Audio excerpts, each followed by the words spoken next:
To remind you that 60% of sales on Amazon come from independent sellers, here's John from Devil Dog Pet Company. We run our family business from Sterling Heights, Michigan, but we can reach customers all over the country thanks to Amazon.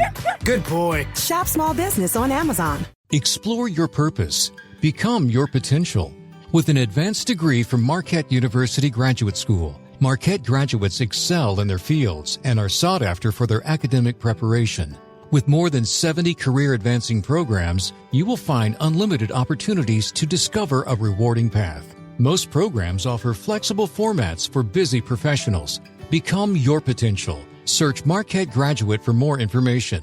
Marquette University. Be the difference.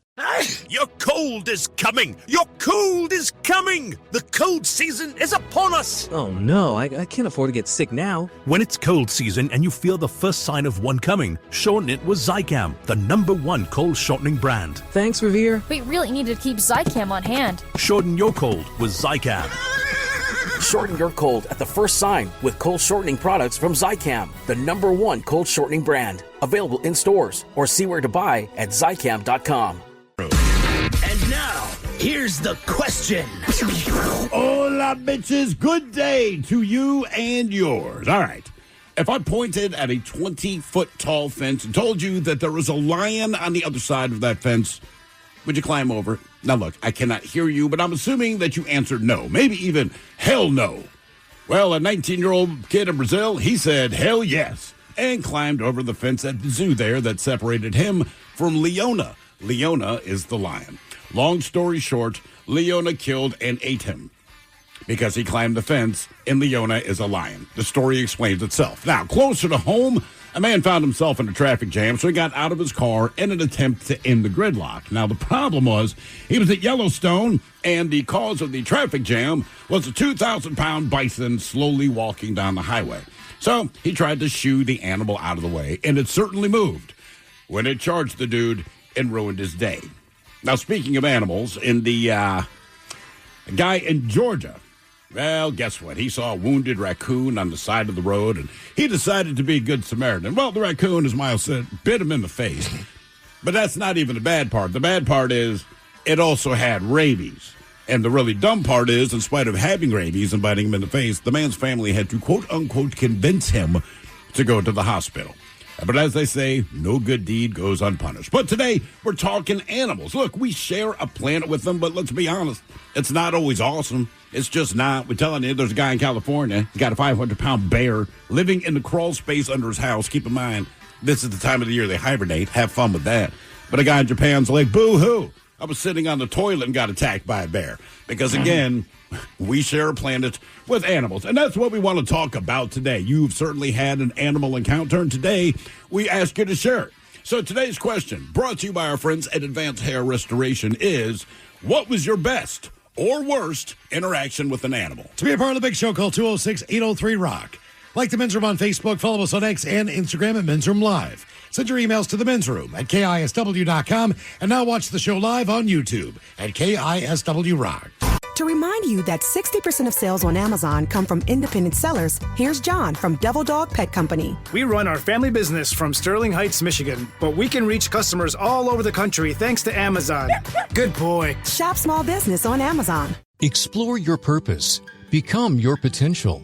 With an advanced degree from Marquette University Graduate School, Marquette graduates excel in their fields and are sought after for their academic preparation. With more than 70 career-advancing programs, you will find unlimited opportunities to discover a rewarding path. Most programs offer flexible formats for busy professionals. Become your potential. Search Marquette Graduate for more information. Marquette University. Be the difference. Your cold is coming! Your cold is coming! The cold season is upon us! Oh no, I can't afford to get sick now. When it's cold season and you feel the first sign of one coming, shorten it with Zicam, the #1 cold shortening brand. Thanks, Revere. We really need to keep Zicam on hand. Shorten your cold with Zicam. Shorten your cold at the first sign with cold shortening products from Zicam, the #1 cold shortening brand. Available in stores or see where to buy at Zicam.com. In a world of endless notifications, there could be an important one you're missing. Your kidneys may be signaling an SOS. With high blood pressure or type 2 diabetes, your kidneys could be warning you of early signs of damage, which may put you at higher risk for events like heart attack or stroke. But there's a simple test that can help spot a hidden signal. Ask your doctor about a urine test called UACR to help detect kidney disease and heart risk early. To learn more, visit detectthesos.com today. Is your business ready for what's next? Think about where you want to be in 3 years, 5 years, 10. Growth isn't about numbers. It's having the right specialist by your side. Moss Adams and Baker Tilly have joined forces to create a remarkable new organization. It's one advisory firm with resources, expertise, and vision built specifically to serve the middle market to help you get to what's next. Learn how Baker Tilly can help your business pursue its vision of success. Visit bakertilly.com/combo. Home Patrol is the way we go. Welcome to the 20th anniversary season, episode number 4,436. What a large and in charge program we have for you today. Guaranteed future repeat, exciting return to Who Sucks Less. Steve, I don't know how you do it. You find people doing messed up stuff in the news every week. It's hard, man. You bring us 3 stories. It's up to us to determine out of the 3 which one sucks the least. Is there a theme to this week's Who Sucks Less? I mean, the theme is that everyone sucks. But what I would say is the first 2 stories involve people peeing in the United States. You got people peeing in Japan, just not peeing in the places they should. And then finally, we have a post office facility that, they say, what is it? Neither rain nor snow nor dark of night shall stop us from whatever the thing. They're not kidding. But maybe sometimes you should stop for a hot second. Okay. Yeah. Who Sucks Less is coming up at 4:30. Oh, we have a very special announcement for you. The Unwrapped Pre-Funk Party with the men's room going down Friday before the show, December 12th at Tony V's Garage. Oh, hey, I hate to tell you this, man. What's that? It's not a big announcement. They played some stuff earlier today. Oh. I know they stole your thunder. Like, we were going to make the announcement. I found out about it today on the radio. To Ryan's show. Yeah. At the desk there. Yeah, it's like you're Thor, right? Yeah. But then someone stole your thunder. So you're just a blonde dude holding a hammer. We're doing a live I don't know. show. Well, yeah. Should be fun. It's just a couple blocks away from Angel of the Winds, by the way. Yeah, Tony V's is great. It's an awesome spot. They'll have the men's room IPA from Black Raven there. So you for sure. Kick back a couple of those before you go to the Unwrapped show. We get word, apparently, according to Ryan, we might have some special guests that are stopping by. They might be involved in the said Unwrapped show later on at Angel of the Winds. Nice. So it's going to be a great time. Stop in, get some food if you want, get a couple beers with us, hang with us. We're going to do the show live, so you'll be a part of the live broadcast. Yes, as well. indeed. So it's going to be a good time. By the way, no cover on that. It's open to the public. Just got to be 21 years old to get into Tony V's. So that's all going to be a good thing. We are close to that bad boy, man. Week and a half away. Oh, God, yeah. I know. Yeah. Super soon. Week and a half. And I've never had a bad time at Tony V's, ever. Not one time. No, it's. I've not necessarily had a good morning following being at Tony V's, but I've never had a bad time. The only issue I ever had at V's. Tony V's was I showed up for a birthday party and the theme was gold, but nobody else was there yet. I showed up in a gold lame jacket and it was like, sweet jacket, dude. It's like, well, hang on. It'll make sense. There's going to be 20 more people dressed in gold when they get here. Yeah, don't be first. You were first? Yes. That's unbelievable. I know. I looked like a jackass. Wow. I cannot believe you got there before everyone else. I did. Well, they were in a bus. Okay. Oh, so that's not your typical MO test. Yeah. The Unwrapped Pre-Funk Party with the men's room going down Friday starting at 2 o'clock. Again, the broadcast is live. You can join us. It's absolutely free. Just got to be 21 years of age or older, and you'll be a part of the show because we're not taking any phone calls that day. We are not dealing with that, man. We're going to bring you up. You will answer the question. That's how it's going to roll. And look, every time we do one of these, they're like, hey, we got the phone system figured out. We are 100% sure to work. It never does. So we're just like, don't worry about it. Yeah. Let's just don't even make it a thing. Don't even chase it down. And today on the question, we're going to talk about animal encounters. Either a good encounter, maybe a bad interaction with an animal. We start here locally. Let's do that, all right? As Seattle officials are working with state wildlife experts after several aggressive coyote encounters were reported at 2 of the city's most popular parks. All right. So we head up on the hill. One happening on the weekend of Thanksgiving. It was captured on cell phone at a volunteer park and showed a coyote approaching a group of dogs in broad daylight. Now, park goers can be heard shouting warnings as the animal lurks nearby. Jason Williams, he's the guy who recorded the video, said the coyote's behavior was unlike anything he'd seen before. He was on 2 legs smoking a cigarette. Yeah, I've never seen him in the middle of the day looking for a meal. That was very strange. He was walking his own dog, and said the coyote appeared focused on 2 other dogs nearby. He was coming straight for him. He knew what he was after. The video shows William shouting, making loud noises to scare the animal off. A tactic they say is, recommended. I was just concerned. I thought one of those dogs might get injured. No injuries were reported. Coyote eventually ran away. But the call has renewed concerns about urban wildlife becoming increasingly comfortable around people. Well, yeah, if they live in the city, what do you think is going to happen? And it's a giant park. Yeah. Yeah. Also, some deal went down at the Arboretum. So there's another encounter down there. Another coyote? Yeah. Officials say some of the animals in those areas have become dangerously habituated to humans and human food. Well, again, they live in the city, yes. They say they might have to trap or euthanize these guys if they find them. Last month, wildlife teams killed a coyote in the Arboretum after reports it had snatched a leash dog and taken a coat containing food from a park goer. I've seen that video. Well, that makes sense. He runs away with his jacket, though. Well, yeah, if you leave your jacket on the ground with food in it. Well, they say they're getting more aggressive and less afraid of people. And now they've got warning signs up there to keep your dogs leashed, avoid feeding coyotes, and other tips if a coyote shows aggressive behavior. Who feeds coyotes? I've seen people feed pigeons, seagulls, right, all that kind of thing. Raccoons, for Christ's sake. Typically, they're very skinny. Crows. They don't really get near you. I mean, coyotes generally will run away from humans, but they do like attacking small dogs. But I guess that's their point. Like, look, they're not really running away from people anymore. No. Yeah. No. But they're. Well, I mean, it lives in the city.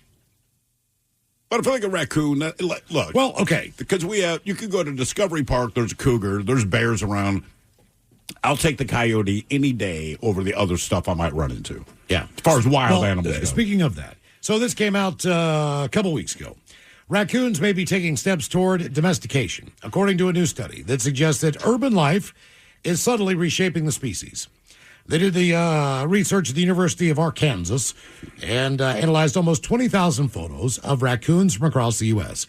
Found that those living in cities have shorter snouts than their rural counterparts. And that's evolving into a physical change that echoes the early stages of domestication. All right. Which is also seen in other animals. Think about the size of a snout of a lion or a tiger, and then a domesticated house cat. Now, that's what they're saying, that the nose shrinks. But is it being domesticated, or is it just very comfortable, knowing that it has a great food resource and trash and everything else? But I mean, I don't call that domestication. It's so just much. one of the traits. So, think about dogs, and how that all started. But I'm saying, now there's different breeds, but typically. But we domesticated them. We invited them into our home, and then through eugenics created what we wanted them to do. Some are good at hunting. But with raccoons, I'm like, they're not domesticated. It's the beginning. They're comfortable before living the human invited people. that dog in, it started with getting him to eat out of your hand. Sure. Right. Right, so I think the raccoons are just getting to the first they're stages. they're at the very beginning of this. No, I understand all that. I'm saying, but no one's inviting them in. It's like, I understand. Not yet. Not yet. I know some people, they do like raccoons, but everything's still, they're not good pets. Well, look. Dogs we wanted, cats showed up because we were supplied a good food source with all the mice around eating all the grain. That makes sense. But like raccoons, I know they're comfortable, but it's like, you're not walking them out. I mean, some animals I just don't think. A guy lived upstairs, had a ferret. Go up there and smoke weed with him all the time, drink beer, watch football, whatever. He's my upstairs neighbor. I knew everything about him because I could hear him walking all over the damn place. He had loud feet. But his ferret, if you sat on the couch, would get underneath the couch. And then bite you. And then bite the back of your foot. And he was just playing and nipping, but it still hurt. Yeah. So, but I thought to myself, this thing is more like a weasel. This thing it is not something that I would think to be domesticated. I've also been to a buddy's house who was pretty well off. And his wife had a pet pig. So when you walk in the house, you don't expect to see a pig. Typically not. You don't also expect to then enjoy the pig's company. Oh, yeah. Hang out with a pig. Then realize that pig's following you around. Like that somehow this pig and you are somewhat attached. Because that's super smart. Right? Yeah. Got no beef with you. No pun intended. So they say that the study published in Frontiers in Zoology challenges the idea that domestication begins only when humans start breeding wild animals. And I told you, when I was down in Mexico, there were kids that had raccoons as pets. Now, they were much more skinny. Sure. Obviously, they're not dumpster divers. They were being fed by their owners. But they said you have to be well-behaved enough, but eventually it can happen. Trash is the Kickstarter. Wherever humans go, there's trash. And animals love our trash. I feel like it'd be funny if we called the domesticated version of raccoons the trash panda because it's already known as a trash panda. Sure. So they say over time, animals that are less fearful of people can thrive in these settings and pass on those traits to their offspring. I can tell you right now, the raccoons in Fremont don't care. No, I've been saying any major city I've been in, if the raccoons are willing to come out during the day, they're not worried about you. But also, most people don't chase them off or interact. Side of the sidewalk, walking by them, they're just sitting up watching me. Yeah, and I walk right by them, they don't care. Nope, they'll walk with you. I don't care about them either. I'm like, hey, what are you doing, buddy? You know, like, I mean, if you kick one in the face, it would change everything. I'm not saying you do that, but I'm like, when they talk about coyotes aren't scared of people, I'm like, they have a button to the right people. But not all raccoons are good. A man trying to rescue a wounded raccoon that he found on the road suffered numerous bites as he held onto the animal while driving to a nature center, only to learn that bad boy had rabies. Georgia's Chattahoochee Nature Center described the incident on social media, saying the man wrapped the raccoon in his coat, held it against his chest for the hour-long drive to the facility. His reaction to being bit in the face and hands was pretty bad. He was to return home, and then okay, are you ready for this one? So he gets bitten first. He still has not made it to the Chattahoochee Nature Center. So what does he do? He takes the raccoon home. He cleans up his wounds. Are you kidding me? Then he duct tapes the raccoon in a blanket before setting out again. They say, though his heart was in the right place, the man put himself and numerous others at risk. Noting staff had to get the raccoon into a kennel as children were arriving for a Thanksgiving break camp. Oh, yeah. And he brought a rabid raccoon. Facility, by the way, is not even licensed for raccoon rehabilitation. And the man reportedly arrived an hour before its wildlife clinic opened. So it wasn't really opened. He had to be convinced convince the staff to let him in, and the raccoon for the treatment. Raccoon was ultimately euthanized at the hospital. 2 days later, they learned that the raccoon had tested positive for rabies. As if the case doesn't speak for itself, the center stresses that people should leave the job of handling injured wildlife to licensed professionals. Yes. Yeah. Especially something like that. But what is, because your ex worked at a veterinary clinic, right? Yeah. So I'm this guy. I find a wounded raccoon, all right, not rabid. I don't know where else to take it. I go to the veterinary clinic. I know they are not specializing in raccoons or the local wildlife. Do they still take it in? It depends Right, on the it's clinic. that. So there's 2 or 3 clinics in the Seattle area that take care of the bigger animals. All right. When I say big, I mean big. So it's kind of like an MRI or a CAT scan machine that is used just to take a look at the animal. Now, some of those animals come from the Woodland Park Zoo. Sure. You might have whatever tiger they have in there, whatever, if they have a lion or anything like that, or, I don't know, bobcat, whatever they've got in captivity. Same thing with the Seattle Aquarium. So if you have a sea turtle, if you have, and they keep these things alive. But that makes more sense to me. It's an aquarium. They're saying, look, aquatic life, we get it. The average Seals. Veterinary clinic, and I'm like, hey, I don't know. I hit this fox on the side of the road, but he's still alive, and I'm wishing him the best. Like, look, dude, I deal with dogs and cats. We don't really deal with fox. Well, do they send me somewhere else, or do they say, all right, just leave it here. We'll do what we can. You can say what you want about being a veterinarian, but there's a couple things that hold true. Look, there's males and there's females, and the human species. That's what the basics are, right? Right.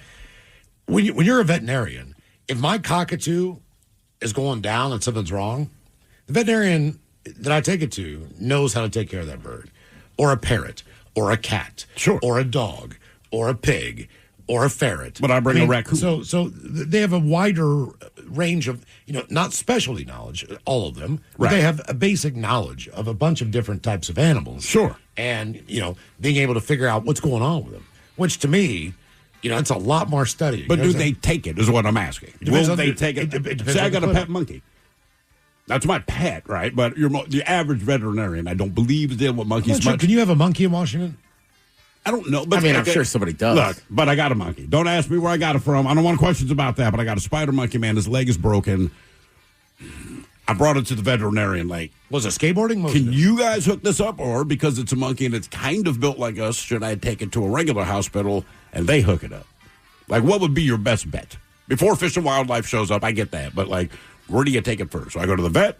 Do I go to a regular doctor? Depending on the I would go to a vet, but Fish and Wildlife showing up, probably taking the monkey either way. Half the time, you just don't want to deal with a cat, man. Mm-hmm. Because when they get pissed, it's just razor blades. Our question, what was your best or worst interaction with an animal? 206-803-ROCK. I need a job with a steady paycheck. I need a job that offers health care on day one for me and my kids. I want a job where I can get certified in technical roles, like robotics or software engineering. In communities across the country, hourly Amazon employees earn an average of over $23 an hour, with opportunities to grow their skills and their paycheck by enrolling in free skills training programs and apprenticeships. Learn more at aboutamazon.com. Explore your purpose. Become your potential. With an advanced degree from Marquette University Graduate School, Marquette graduates excel in their fields and are sought after for their academic preparation. With more than 70 career-advancing programs, you will find unlimited opportunities to discover a rewarding path. Most programs offer flexible formats for busy professionals. Become your potential. Search Marquette Graduate for more information. Marquette University. Be the difference. Your cold is coming! Your cold is coming! The cold season is upon us! Oh no, I can't afford to get sick now. When it's cold season and you feel the first sign of one coming, shorten it with Zicam, the #1 cold shortening brand. Thanks, Revere. We really need to keep Zicam on hand. Shorten your cold with Zicam. Shorten your cold at the first sign with cold shortening products from Zicam, the #1 cold shortening brand. Available in stores or see where to buy at Zicam.com. I'm caught up in the game. My attention is on every play and every whistle. But what I'm missing is a signal coming from my kidneys. That signal isn't like a ref's whistle. It's more of a silent SOS, which could be warning me of an increased risk for events like heart attack or stroke. And a way I can catch that signal? A simple urine test called UACR. If you have type 2 diabetes or high blood pressure, talk to your doctor about the UACR test. Detect the SOS. Visit detectthesos.com to learn more. Is your business ready for what's next? Think about where you want to be in 3 years, 5 years, 10. Growth isn't about numbers. It's having the right specialist by your side. Moss Adams and Baker Tilly have joined forces to create a remarkable new organization. It's one advisory firm with resources, expertise, and vision built specifically to serve the middle market to help you get to what's next. Learn how Baker Tilly can help your business pursue its vision of success. Visit bakertilly.com/combo. Always live on the free Odyssey app. From the Pinky's Plumbing Studio, you're in the men's room. Text the guys at 206-803-ROCK. In a video posted on TikTok, the ramifications of messing with wildlife are remarkably clear. A user in Yellowstone National Park and a tourist is seen egging on a bison and faces consequences quickly. The man appears to be trying to get a bison out of the road, a common occurrence in Yellowstone that some like to call a bison jam. Now, while these massive mammals, they say, can slow traffic down, they don't recommend getting out of your car to deal with them. That's strongly advised against. But wouldn't that be kind of the point, I would think, and some of the fun of going to Yellowstone? It's like, look, even from the safety of your car, here's this animal you're not normally going to see right outside your window. Yeah. Man maneuvers around the road yelling and motioning at the animal. The bison can be seen charging him. Despite some of the infamous predators that inhabit the park, like wolves and grizzly bears, bisons are responsible for most injuries annually in the park. I think because people approach them. It's not their nature to harm a person. But where they get pissed off and poor judgment is involved, it frightens the animal, putting them in the defensive mode. Yellowstone tourists may have the worst behavior, they say, when it comes to bison. A tourist was knocked straight over by one. A group of people were recently charged by a bison, with one individual being gored by it. Mm-hmm. They weigh over 2,000 pounds, so the dangers to humans should be obvious. Yep. Our question, what was your best or worst interaction with an animal? 206-803-ROCK. They'll keep doing it. You know that I swear, once every 6 weeks, another story, it's always a bison. And the difference is, people will approach a bison because they don't, it's not a meat eater. So somehow you get it in your head like, it's not dangerous. Like, unless you weigh more than 2,000 pounds, it's going to beat your ass every time. Like, people don't walk up to wolves. Some people walk up to bears, but, like, everyone's just like, let me just get a quick selfie. Here's my thing. Use the telephoto on your phone, right? Even like National Geographic guys that get these great shots. If you see where their actual distance from the animal, they're 300 yards away. They're using a telephoto lens. You know why? Because approaching the animal always ends horribly. Yeah. Every time. I don't know why. Have you seen the videos where the guys are like in camo doing exactly that? and like an animal will just walk up behind him and like, what are you doing, man? Yeah, start sniffing them. Yeah, just right, checking just him out. like, Like, ooh. man, the gorillas one. Those are the ones that freak me out. No, so are you thinking of the video I am? It's a dude. He's sitting in the middle of the jungle or whatever. Yeah. But there's a whole family around him. The whole family's there. And then the silverback, who's obviously, like, he runs the show, is sitting directly behind the guy, okay?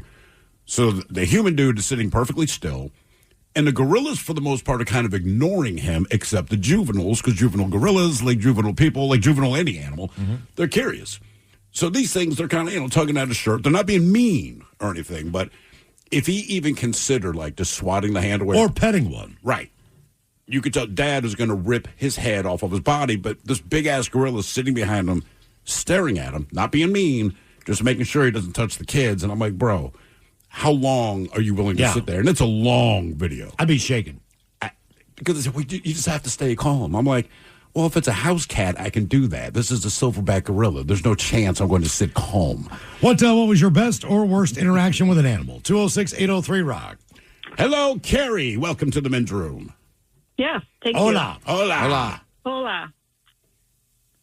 So, Carrie, you're a veterinarian, I understand it?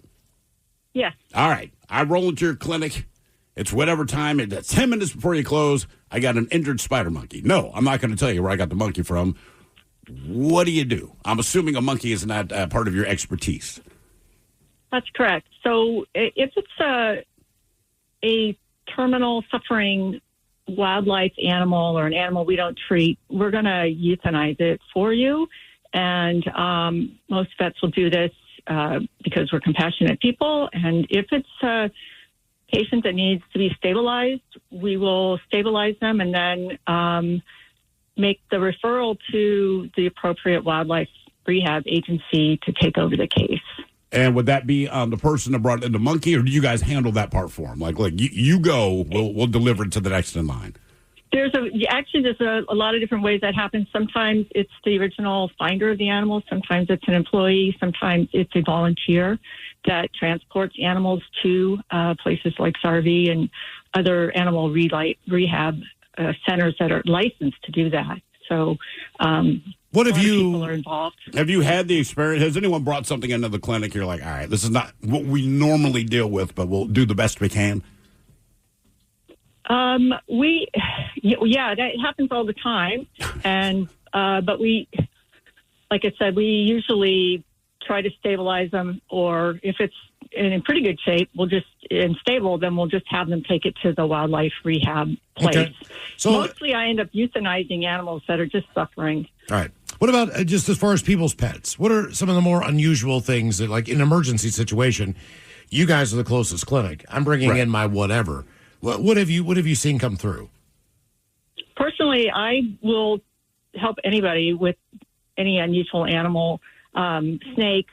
Some people have wild cats that really shouldn't be pets. What do people bring snakes in for? Like, what would be an emergency situation with a snake? Like, I mean, do they have a fever or something stuck in their gut? What? They could have. They could be have an egg binding or choking on some food, things like that, where their intestines are obstructed or their reproductive tract is obstructed. How about like a tortoise? Same. Yeah. Okay. You've seen that before?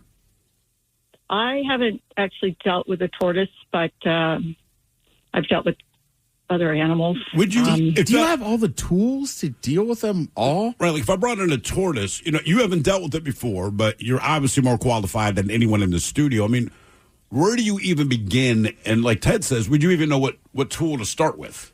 Yeah.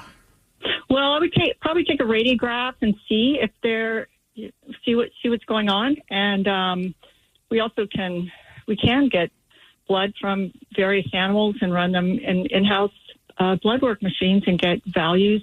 And frankly, we just look it up. Okay. Do you have like tools to deal with them? Right, like if a dog comes in that bites people, it probably has a muzzle on. Like, do you have like a snake stick? Oh, right, yeah. I have personally, I have a lot of tools because I used to do livestock and dogs and cats and some what they consider exotic pets. So I have a variety of of medical instruments for large and smaller animals, and there's most of these animals don't have any specific instruments made for them anyway. Yeah, fair enough. Yeah, well, you have an arm. Have you ever pulled out a calf? Have I ever pulled out a calf? Yeah.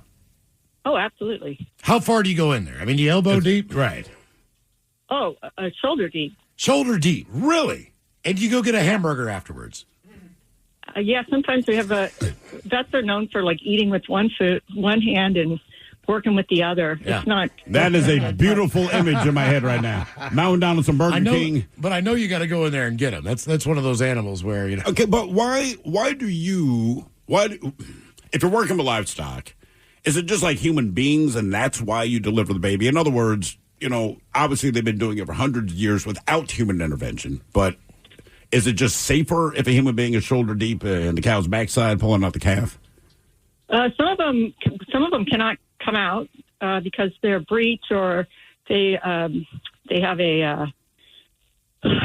they're stuck at, say, the shoulders. Sometimes the bull, the breed of the bull, was much too large for a smaller breed heifer. It's her first year, or first calf, and the bull is like a larger breed, so that I got you. The calf is larger, and they just don't come out. Sometimes if you don't get them out, the calf will die, and also the cow, and sometimes we actually have to take them out in pieces.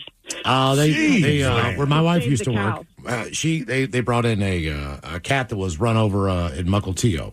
So it's on the reservation, and both hips are broken, blah, blah, blah, blah, blah. So we're separated at the time. She calls me, and she goes, "Hey, do you want to rescue this cat?" And she sends me a picture of it. And I'm like, yeah, all right, man, I'll do it. And I'll pay for the crap, whatever. I'll take the cat.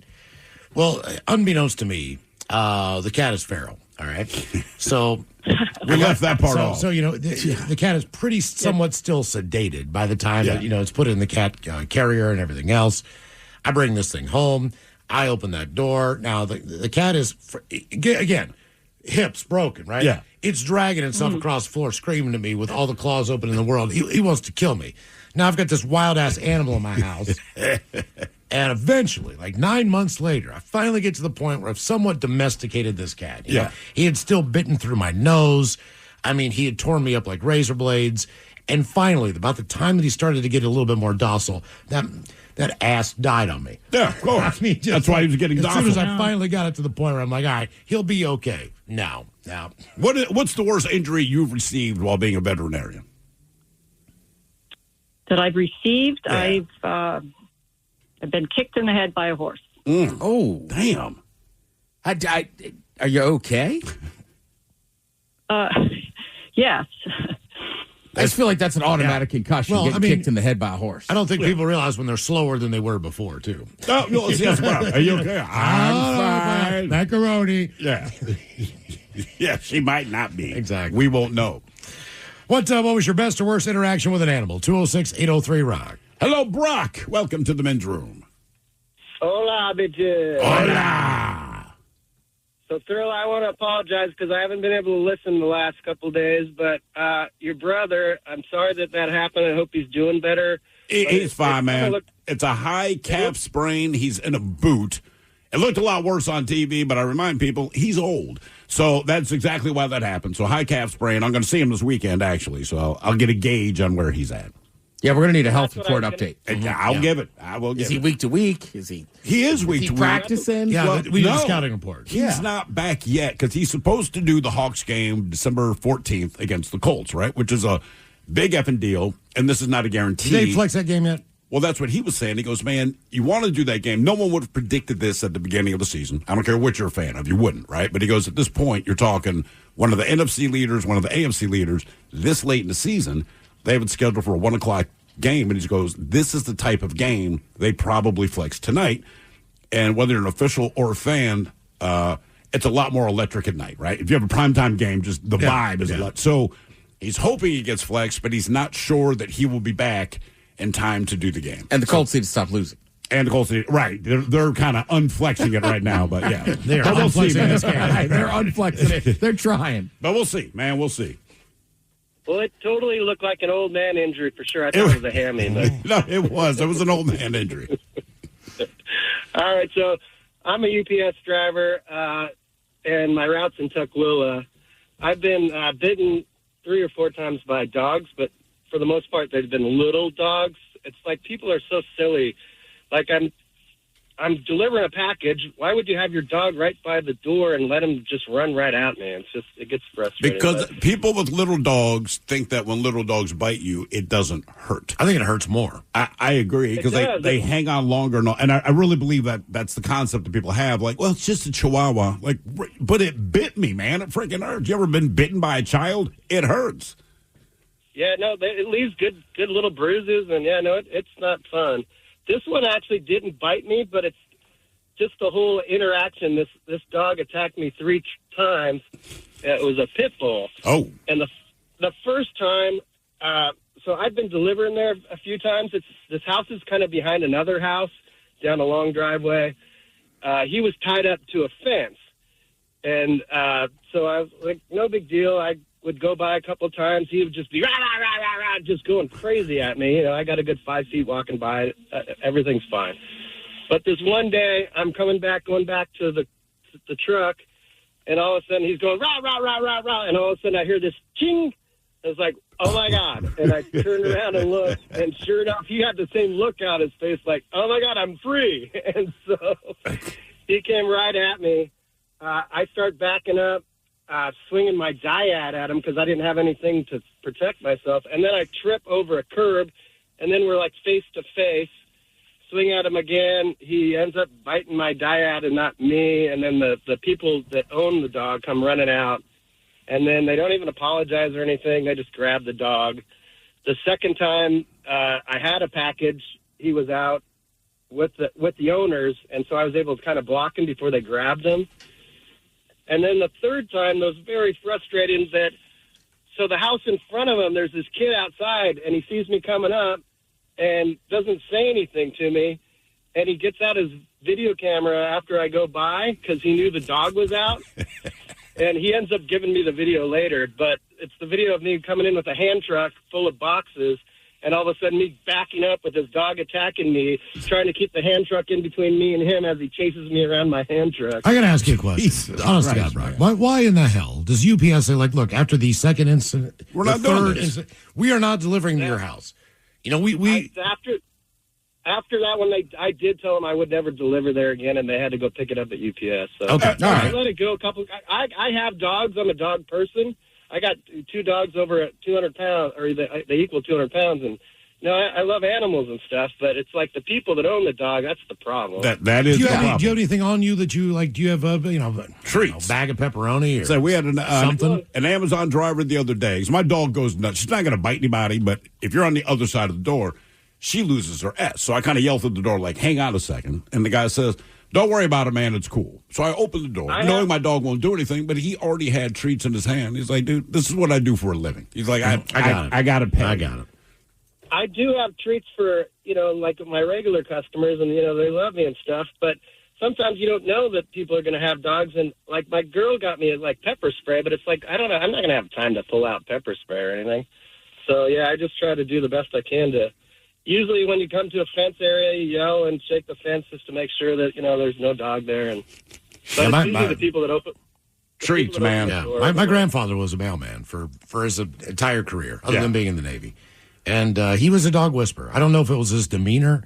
He could there was something about him that, dog, no matter what the dog was, because we had problematic dogs in my neighborhood. Yep. And he would come up and, they would stay for a week, he and my grandma.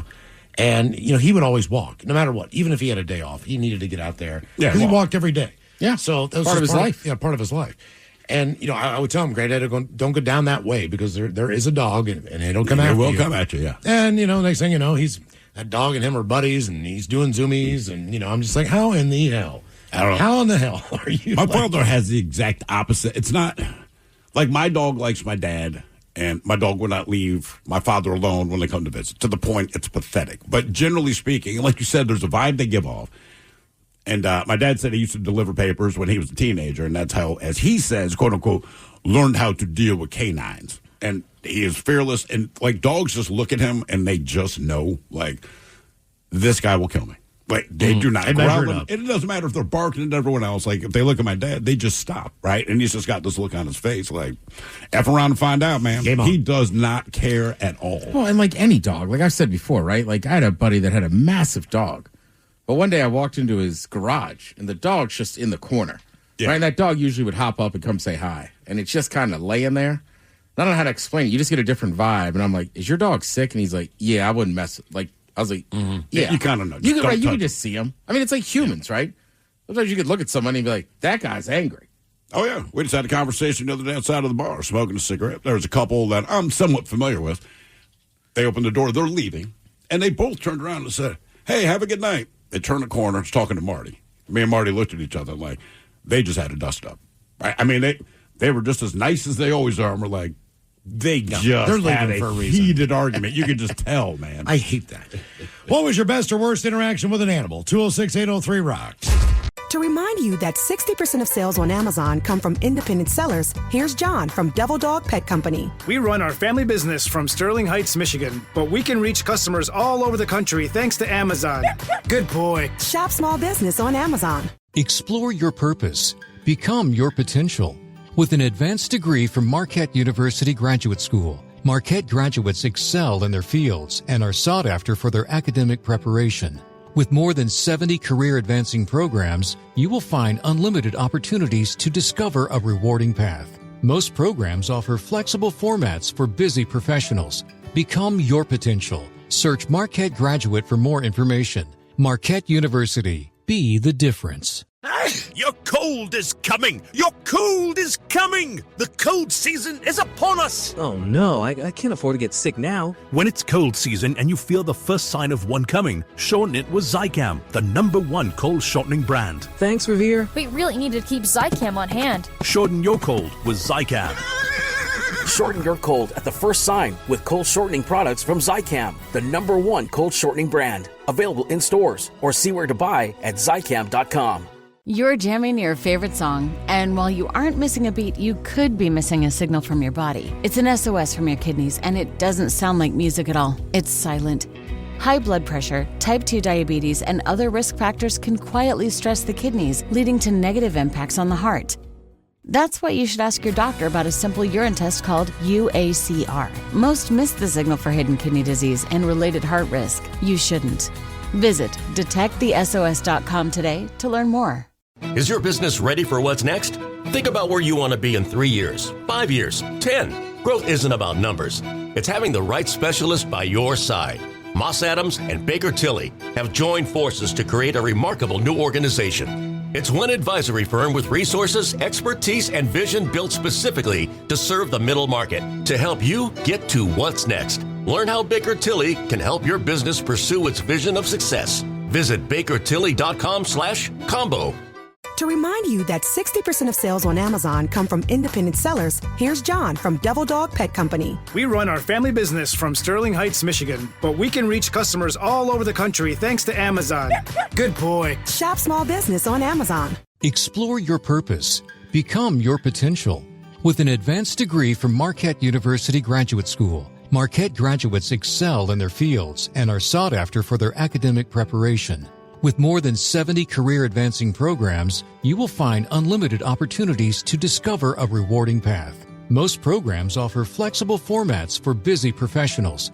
Become your potential. Search Marquette Graduate for more information. Marquette University. Be the difference. Your cold is coming! Your cold is coming! The cold season is upon us! Oh no, I can't afford to get sick now. When it's cold season and you feel the first sign of one coming, shorten it with Zicam, the #1 cold shortening brand. Thanks, Revere. We really need to keep Zicam on hand. Shorten your cold with Zicam. Shorten your cold at the first sign with cold shortening products from Zicam, the #1 cold shortening brand. Available in stores or see where to buy at Zicam.com. The shenanigans continue. This is the Men's Room with Miles and Thrill. There have been a record surge of bear attacks in parts of Japan this year. Friday, an incident adds to that tally. A security guard in Japan was about to exit a public restroom near a train station when he spotted a bear peering in. The 69-year-old guard was at the bathroom just outside the Numata station in Tokyo when he spotted the bear peering in as he was about to leave. He fell backward, but managed to kick his legs at the animal, which was estimated to be about 3 to 5 feet long, prompting it to take off. The man then called in the incident, which occurred about 1:20 a.m., so it was at night. After train service for the day had actually ended, he did suffer minor abrasions on one leg. A record 13 people have been killed by bears in the country since April. This is 13 people. Tokyo. Yes. Yeah. It's not like out in the cut, man. This is Tokyo. At a train station. Jesus. What was your best or worst interaction with an animal? 206-803. I've heard a lot of stories about bears in train station bathrooms. But hey, buddy. I just have a wide stance. Usually they can talk. Some of the comments from YouTube says squirrels always attack me. Started over 20 years ago. I was camping. I was going to use a porta potty, opened the door. I was attacked as it ran out. Then, after I finished, I opened the door, only to be attacked again. So every time I see a squirrel, they charge me. That is freaking weird. And then someone here says, as a medical assistant, I had a service dog sit on my feet. I thought it was the cutest thing. Turned out it's because she sensed my irregular heartbeat. It was the neatest thing to see. Wow. My question is that how you found out that you had an irregular heartbeat, or did you already know and then realize that's why the dog was here, there? Right. like this is who you need to treat. God, have you seen? Terrible. I saw a video the other day of a service dog that went over to a woman and alerted her to lay down, opened a fridge, got a bottle of water because the dog knew she was going to have a seizure before she did. The dog opened the refrigerator. Well, there was I understand. There's a rope with a ball, but yeah, he was trained. That dog, I shouldn't say he, could have been a lady dog. Mm-hmm. Well, animal dogs know if you're upset. Dog, sorry. Yeah. A lady dog. A bitch. Could have been a bitch. That bitch was trained well. Oh, man, that's the finest. But it's just amazing. That dog walks over, kind of taps her, and she just kind of knows, and he's like, get down. But now dogs freak me out because I'll tell you, they can smell cancer, they can sense your irregular heartbeat and all this. So, every once in a while, my dog just sniffs somewhere weird. Why is my dog sniffing my shoulder? Yeah. Do I have cancer of the shoulder? Because they tell you, look, the dog might not know how to alert you, but they can smell whatever these things they that know are if you're going sick. on. That's what I mean. So they'll come up and cuddle you and do everything. And typically, sometimes they just wouldn't do it, but they know it when you're not doing well. The last time I got, and it was just a cold. Even if you're upset. Kind of a severe cold, but it was still just a cold. But about a day and a half before the symptoms hit me, my dog would not leave me alone. I couldn't figure it out. Look, she's a lovey dog anyway, but she was just a little closer. You know what I mean? Her head was always on me, but she was always looking at me, which is not her thing. And I'm like, what is up with you? I wonder if I'm getting sick. That was my thought. And then late the next day, I'm like, I'm starting to get, all right, good looking out, man. Thank you. What was the best or worst interaction with an animal? 206-803-ROCK. Hello, Dell. Welcome to the men's room. What's up? Hola. So I got two quick stories, both about horses. First one, my sister had a friend down the road from us, and she had a horse, and they said it was the nicest horse ever, never did anything wrong. And I was about 5 years old. They put me up on it, and I was there for maybe 5 seconds, and it bucked me off, going about 10 feet in the air and smacked down onto the ground, and was not too happy about that. No, I bet not. And then the second one, I went up to a little horse track that my uncle rides his horses at, and he put me on his horse, and I was just kind of walking along with the horse on the track, and I said, giddy up. I was about 11 years old at the time, and it just took off. And, it did 3 full laps before they could finally get it to stop, and the only way they could get this horse to stop was my uncle punching it square in its jaw. Jesus. And that was the nice, friendly horse. Yeah, right. Well, you're not going to put a kid on the wild one. I mean, you're going to put the kid on the one that's the older horse. Or but the one that's most tame. This is the one they said, this is most tame. So my question, you obviously grew up around horses, and then you have these experiences. So are you still hanging out with horses? Are they still a part of your life? Actually, no, I don't personally have much experience with horses at all. It's just they had a horse at my sister's friend's, and so they wanted to put me on it to maybe see if I could ride it or something. And like I said, it just bucked me off instantly. And then when it comes to my uncle, he just invited us up to the horse track, and I asked if I could ride it, and he said sure and put me on, and I made the mistake of saying giddy up. Wow. On a track, so I mean, you're on a horse on a track. I mean, I think giddy up is the natural thing to say. All I know is giddy up and whoa, and I don't even know if they work, but apparently it does. Damn. How many times have you ridden a horse, Giddy Dad? up. Have you ridden a horse? When I was a kid, one of my babysitters, like her family did something with horses, but I don't think I've been on a horse since I was like 12. All right. They scare me. I was interacting with a horse on Thanksgiving. It scared me. I like to say horses don't bug me, right? And then, I don't know, like 25 years ago, whatever, the chick I'm dating, she's like, hey, there's a place we can ride horses. I want to get laid, so that's what we're going to do. And when I got there, I'm like, all right, man, they just seem like normal horses to me, but they ask your weight and your height for obvious reasons. Yeah. So I'm like, 6'4", 185. And the guy says, all right, I'm going to get you mouse. Now, in my mind, when you say mouse, that means you're tiny. So I'm expecting this tiny horse. This horse was so goddamn big. And I'm like, that's mouse? He's like, yeah, man. And it's just weird because it's staring at me. You know, just come on over and climb up. I'm like, it doesn't look like he likes me. He's like, look, dude, horses don't have a whole lot of facial expressions. He's like, you're just being paranoid. I said, maybe, but still. Turns out Mouse was fine. Mouse was decent, but I mean, just climbing on top of this thing, I'm like, oh my God, this is a big horse. And then when we were at Emerald Downs, and I understand that race horses are different than your average horse, but dude. Oh, in the winner's circle? When you see the muscles on, and keep in mind, they're still jacked up because they just finished running. They finished doing the thing they love most, apparently, right? But they bring the winner, jockey's like 5'2", so there's a little teeny tiny guy on top.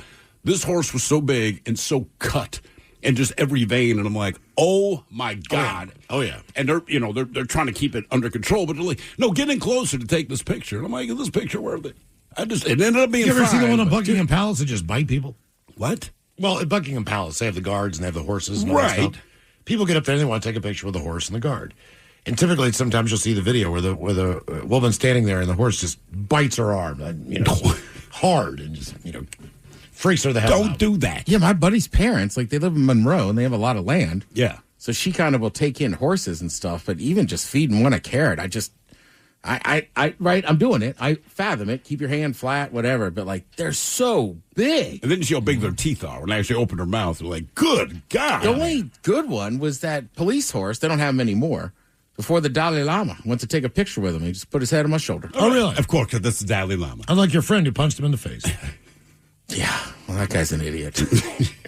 What was your best or worst interaction with an animal? 206-803-ROCK. Again, that guy has his last name tattooed across his back like a jersey. That tells you everything you need to know. But didn't they take a picture of that and put it like in the Washington Post or something? So, right, it was after Maryland won something, so there's these riots in College Park, and that's the picture. Riots in College Park. I don't know if he connected, but you just see his arm like in a punching motion, and it's just a horse, a police horse. I don't know how he didn't go to jail for that. That's such a bad idea on every level, man. Right, it's a police horse, so it's got to be assault on an officer, I would think. Yes. But, hey, instead he got in the paper. Hello, Wade. Welcome to the men's room. Hola. Hola. So I've got a lot of stories about animals. I mean, I've had a lot of experiences with them over the years, but, you guys, I got Sphinx cats, right? So they're very loving and playful and cuddly and all that kind of stuff, which comes to my first point. Miles, I got a joke for you that I made up. All right. Follow me here. I made it up, so give me a little cushion here. But how many Sphinx cats does it take to build a pyramid in Washington State? How many Sphinx cats does it take to build a pyramid in Washington State? None. They're all in denial. I'm going to give you that because Miles would tell that joke. Yeah, that's an original right there. So, I mean, I've been attacked by canine dogs at a bus stop for no reason, like mistaken identity. And, I was up in with my old boss up there in Western Washington, or Central Washington or whatever, where a lot of bears there. And we were looking at a quartz mine, and here comes somebody that pulled up with a Rottweiler, a family. And he was talking about bears the whole time, right? And then all of a sudden, I didn't see the bear. I was looking at this quartz mine, this vein. He's like, Wade, watch out, there's a bear. And I turn around, there's a Rottweiler charging me. He was friendly, he was wagging his tail. But when, all these stories about bears, I almost jumped in that quartz vein. Yeah, of course, man. Yeah, I was scared to death. How long did it take you to figure out that it was a Rottweiler, not a bear? Because you turn around, there's this big black thing streaking towards you. He was so close. I mean, I shed my skin. I was freaked out. After especially being attacked by a police dog, a canine, a German Shepherd or whatever. Yeah, no, so I'm kind of like leery about dogs a little bit. Well, But, you should be. Well, yeah, Wade, I like you, man, but you seem biteable. What? Yeah, just put a little seasoning on me, and then dogs love me, I guess. Start calling you Biteable Wade. Yeah. I'm just saying, if I was a dog, I don't know why. You would bite Wade? If I was in a room, like if we were all in a room, I feel like Wade's getting bit first. Really? Yeah. I mean, And I I'm gonna like Wade. Obviously. I'm going to be on an Applebee's menu or something soon, you know. Well, Wade bites. I'm glad there's always one person that's biteable around me, so it's not me. Or at least more, but my brother's that guy. Who can run faster? God, I don't know what's worse. I would eat Wade bites. Yeah, let's try Wade bites, but I'm going to give that a try. Yeah, what kind of meat is it? Human. What was your best or worst interaction with an animal? 206-803-ROCK. Just so tender. You would bite Wade first. I like that. Wait, just looking at you. Like, you're biteable, man. So, Well, look, he did get attacked by a police dog. yeah. So kind of like your brother, I can't prove this at all. Maybe other dogs just know. Or you give off some kind of pheromone. There's something with my brother that, I mean, my current dog is fine with him, but any other dog I've had and any other dog I've seen him around, they want to kill him. I mean, it's not even like they just growl. Like, they want to charge him. Owners have to tackle their dog. Like, for whatever it is about my brother, they want to rip him to pieces. And I'm like, what is it with you? And he's like, I don't know. And it wouldn't be a big deal except he delivered papers. And my favorite image of him was it's just a Sunday morning, and the Sunday paper is always thicker than any other day. So he asked me, we go down to the garage. He asked me to help him stuff all the inserts and all the crap to make the Sunday paper. No problem. We had one of those like old lady kind of push carts that he'd stick all the papers in, and off he went. And as he's leaving, I continue to stuff papers. So I'm still in the garage. He goes around the corner. And I mean, maybe 5 seconds later, I hear him screaming, and he's running back. Still has the granny cart behind him with the papers. God bless him. But he's hauling ass, and he's beelining back to the garage, and he's being chased by a bulldog. And the image is so funny just because their legs are so short, and it might be the slowest dog out there, all things considered. But my brother, he's running back to the garage. He dives in, but he's screaming for me to close the door is the idea. Like, hey, as soon as I get in the garage, close the door. So he's screaming this to me, dives into the garage. I close the door, and as the garage door hits the bottom, you hear this dog jump, and you just hear its claws, like, hit the door and slide down. And I'm like, what is it with you? He says, I don't know. I'm like, we've lived here, man. We know every dog in the neighborhood. I've never even seen that one. Like, you are now attracting them from other neighborhoods. They want to kill you. It's like he has a bounty on his head, and every dog knows it. He's the running man. What was your best or worst interaction with an animal? 206-803-ROCK. Right, that's I mean, far be it for me to make fun of any animal. It's a little short and squatty. Oh, dude, but it was like, great. how fast can that dog run? Not very, but it was, oh, man. The image in my head of that is, I'll never get rid of that. It brings me joy every time. Hello, Marty. Welcome to the men's room. Hola. Hola. Well, you guys make me laugh. Well, I'll do the abbreviated story. So I was bow hunting in Montana with a couple buddies, and we had a bull at point blank range, and I went behind the tree a little bit because I had a problem with my bow, and he was at 30 yards. All of a sudden, he lets out this sound that basically says, I smelled you, I'm getting the hell out of here. And I'm like, gosh, how do you do that? Because I have a little thread on my bow, so I know which way the wind's going the whole time. So I thought, well, maybe I can get a shot at him when he's sneaking away. So I peek around the tree, and I see fur move about 10 feet on the other side of the tree I'm behind. So I'm like, oh, geez, how do you get that close to me? So with bow hunting, they have to be at a certain angle. So I peek around the trees, and I'm looking right into the eyes of about a 180-pound tall mountain lion. Oh, my God. So my buddies are just down the hill from me, and they're imitating a cow elk. So the lion came in above the bull smelled him, and now he's coming in on my buddies that are behind me. So I pull off my hood, and I draw my bow as I jump around the tree and go, ha! And the lion turns his head sideways and then goes fully tactical, just starts dropping into a crouch, and his tail starts going back and forth, and he's about 8 feet away, and all I can think of is arrow hits him, he kills me. I'm doing the Rolodex is spinning in my head. I'm trying to figure the way out of the situation.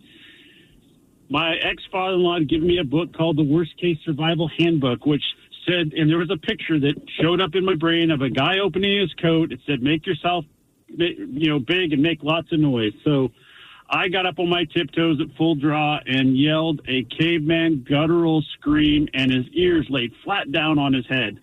And I almost shot him with my bow. He lifted up about a quarter inch after a couple seconds and started back crawling away. He got behind a bush, and I let out another war whoop, and he went up to the timber, and my buddy started screaming. They thought I'd shot Bigfoot because they'd never heard a sound like that in the woods. That'd have been cool. So they lost $10,000 fine in Washington. Definitely put you in jail. And 5 years in jail. So that actually worked. Yeah, I mean, it actually worked. I literally, all the blood left my body. They came running up. I fell straight on my butt. I was white as a ghost. I couldn't hardly breathe. And they looked at the tracks of the cat and where I was standing. I have a tattoo of a mountain lion coming through the skin on my right shoulder, just to memorialize that. Have you ever shot an elk? Yeah, lots of them. With a bow? Oh, yeah. Well, I was a hunting guide in Montana, and now I'm an old guy. I'm 63, but I got one a couple of years ago. Just the size of those things, I mean, that shot has to be just perfect, I would think, to drop one. Oh, yeah. Yeah, it's the bows now are very powerful. They're 300 feet per second, and, you're cutting 1.5 inches with razor blades, basically. I'd almost rather get shot with a gun than a bow. I agree. To tell you the truth. Yeah, I agree. That's what I've heard from anybody. They're what is the pull on those? 50 pounds, 40 pounds? No, mine goes up to 80. I usually shoot at about 65 to 70. My effective range is I don't shoot over 60 yards, but there's some guys that shoot out to 90 and 100. Damn. Wow. Okay. Just a quick question for you, and I know that my whitetail hunter. I know the answer is very quickly, but you have a mountain lion 8 feet away from you. How much time would it take that thing to cover that distance if it decided to just leap? Nanosecond. I mean, its lips were curled up. It was doing the guttural growl. Its talons were out. I mean, its tail was going back and forth, and all I could think of is I'm the mouse, and it's by the grace of God. I don't have any explanation of how that works. What type of cat is that? Is that a cougar? Is that a mountain lion? Is It's it the a same cougar. thing? Same Same thing. thing. Okay. Same. Okay. Yeah, I wasn't sure. What part of Montana were you in? I was in western Montana, kind of up by Thompson Falls, if you know where that's at. Libby, Kalispell, Missoula, up in the northwest corner. And you said this thing was like 180 pounds? Oh, yeah, it's a big one. My buddies used to run cats, and I've seen 20, 30 cats in my lifetime. So, yeah, it was a big one. Well, I'd say not nearly as dangerous, but I was taking a pee outside one morning in Libby. The largest deer I've ever seen in my life was just staring at me. I stopped going, Miles. I was intimidated. Nice wiener, buddy. Yeah. I was just like, oh, look at you. Those town deer can get a little gnarly, He was a big boy. He probably thought mine's bigger than yours. I'm sure he did. That's why he's looking at. I swear to God, What do you do with that thing? He was on all fours, and it felt like he was like at my chest. Jesus, man. And he's just staring at me. I'd say 180-pound mountain lion. I'm no expert, obviously, but I thought they averaged between like 100, maybe 120. I think everything's bigger in Montana. Yeah, that's a good point. No matter what it is. The women. Our question, what was your I best don't know, I'm or just worst guessing. interaction with an animal? 206-803-ROCK. I need a job with a steady paycheck. I need a job that offers health care on day one for me and my kids. I want a job where I can get certified in technical roles, like robotics or software engineering.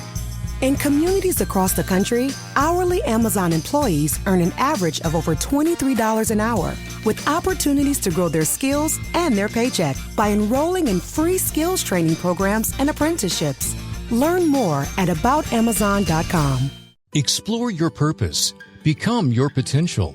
With an advanced degree from Marquette University Graduate School, Marquette graduates excel in their fields and are sought after for their academic preparation. With more than 70 career-advancing programs, you will find unlimited opportunities to discover a rewarding path. Most programs offer flexible formats for busy professionals. Become your potential. Search Marquette Graduate for more information. Marquette University. Be the difference.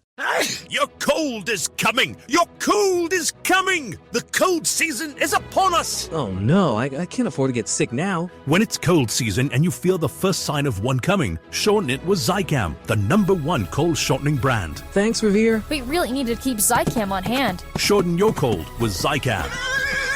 Shorten your cold at the first sign with cold shortening products from Zicam, the #1 cold shortening brand. Available in stores or see where to buy at Zicam.com. In a world of endless notifications, there could be an important one you're missing. Your kidneys may be signaling an SOS. With high blood pressure or type 2 diabetes, your kidneys could be warning you of early signs of damage, which may put you at higher risk for events like heart attack or stroke. But there's a simple test that can help spot a hidden signal. Ask your doctor about a urine test called UACR to help detect kidney disease and heart risk early. To learn more, visit detectthesos.com today. Is your business ready for what's next? Think about where you want to be in 3 years, 5 years, 10. Growth isn't about numbers. It's having the right specialist by your side. Moss Adams and Baker Tilly have joined forces to create a remarkable new organization. It's one advisory firm with resources, expertise, and vision built specifically to serve the middle market to help you get to what's next. Learn how Baker Tilly can help your business pursue its vision of success. Visit bakertilly.com/combo. Text the guys at 206-803-ROCK from the Pinky's Plumbing Studio. You're in the men's room. Hey, I just announced we'll be at the Tony V's before the Unwrap show. Up there at Angel of the Winds Arena. That's exactly right, Tony V's. A couple blocks away from the arena. Super close, yes. We're going to do our show live from 2 until 6. No cover, open to the public. 21 and older, please.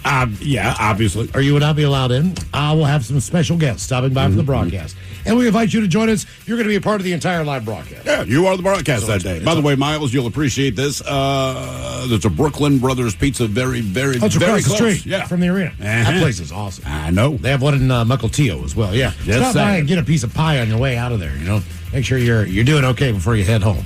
You might want to do it before you go to the bar. Either way, you know what I mean? Either get some food at Tony V's, one of the restaurants that are nearby, or stop in there and do that. Eat. Brooklyn Brothers is great. Our question, what was your best or worst interaction with an animal? 206-803-ROCK. Hello, David. Welcome to the men's room. Hola. Hola. So I'm glad you had a break before the last caller because it was nowhere near a life experience. But so here's what happened. I have some evergreens in my front yard. Crows love to nest in them and never really bothered us. Well, a baby crow fell out of one of the nests and just was left there to die, I guess, because none of the other birds were really doing anything about it. It was too small to fly. So me being me, I kind of just nurtured it. Every morning I'd go out there and feed it, give it some water, and the mama papa crows, like I said, weren't doing anything about it. I don't think they retrieve them. If the baby bird can't get back up to the nest, they just let it go. Couple weeks go by, and now the bird's getting a little bit bigger and trying to flap his wings and whatnot. So I'm out in the front yard throwing him up in the air, trying to teach him how to fly, feeding the darn thing. Well, nobody knew that this was going on except my wife. My brother winds up coming over, and this bird is so comfortable with me now, I can put him on my shoulder, and he just sits there. And my brother comes over. I walk up to the front of his vehicle, his window, and he thinks I'm got this fake pirate plastic bird on my shoulder, and he rolls the window down, and the bird goes flying into his van, realizing it's a real bird, freaks him out, freaks the bird out, and, you know, the life-threatening part is he could have pecked our eyes out, or I don't know.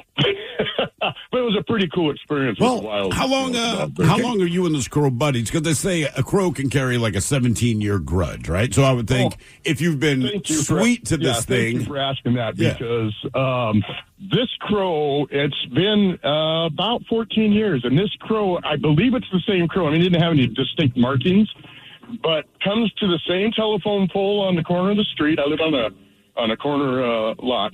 Comes to that pole. The trees have been cut for, I don't know, 9 years now, and I think it's the same crow. I mean, I feed it. It hangs out, doesn't fly away, doesn't caw when I'm out there. So I think it's the same one. It's got to be. I bet it is. Yeah, if it's not making it, because they're like I said, whether it's a grudge or their loyalty, that is what they are known for. Right. And I'm surprised you didn't get a dive bomb by the parents while you're doing this.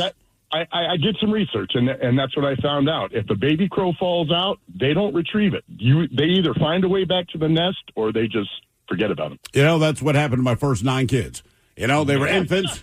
Put them on the sidewalk and said, brother, if you can't crawl back to that front door, I ain't having you. So. I kind of respect the crows. Good one. Yeah. Hey, thanks for having me, guys. You have a great evening. Hey, you too. Right Thank on, you. man. If that baby's so dumb it falls out of the nest, he's on his own. You know that's a long conversation between mom and dad, though. Mom's saying, but Henry, we should go to, he's our baby. And they're like, no, Gladys, I'm telling you, if he's too stupid to get back to the nest, we're not doing it. My friends will make fun of me. What was your best or worst interaction with an animal? 206-803-ROCK. It's a little bit like letting your kid touch a hot stove.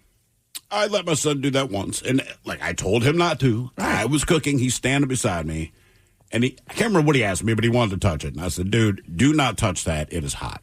And I'll say this to the day I die. You cannot explain what hot is if someone has not had the experience, right? There's no way to explain it. You can say it hurts, whatever. So kids do not understand peripheral vision. We understand that. So I'm facing my pan again, and I see his little hand creeping up, one finger out. I see it touch the red coil. I see his hand just shoot back, and I was holding it with his other hand. And so I just calmly looked at him, and I said, okay, now do you know what hot is now? And he's fighting back the tears. He just shook his little head, yes. Not an issue again. But I'm like, look, now you know, man. I told you, but there's no way to figure it out until you do it, and you did it, and I let you, and now you know. Yeah. Yeah, same with spicy. None of it was spicy? I see the kid, right. They were like, I don't know, 7. All right. I like spicy. I don't think you do, kid. I do. Okay. Try the whatever. It was like a group of people. Sure. So people were eating something that obviously this kid thought looked good. Yeah. But, we're like, it's spicy. And they were like, no, I like spicy. Like, I don't think you do. I like it. Okay. Try it. It's so hot. I don't think I like spicy. Like, yeah. Now we know. Moving on. You're really going to hate it tomorrow.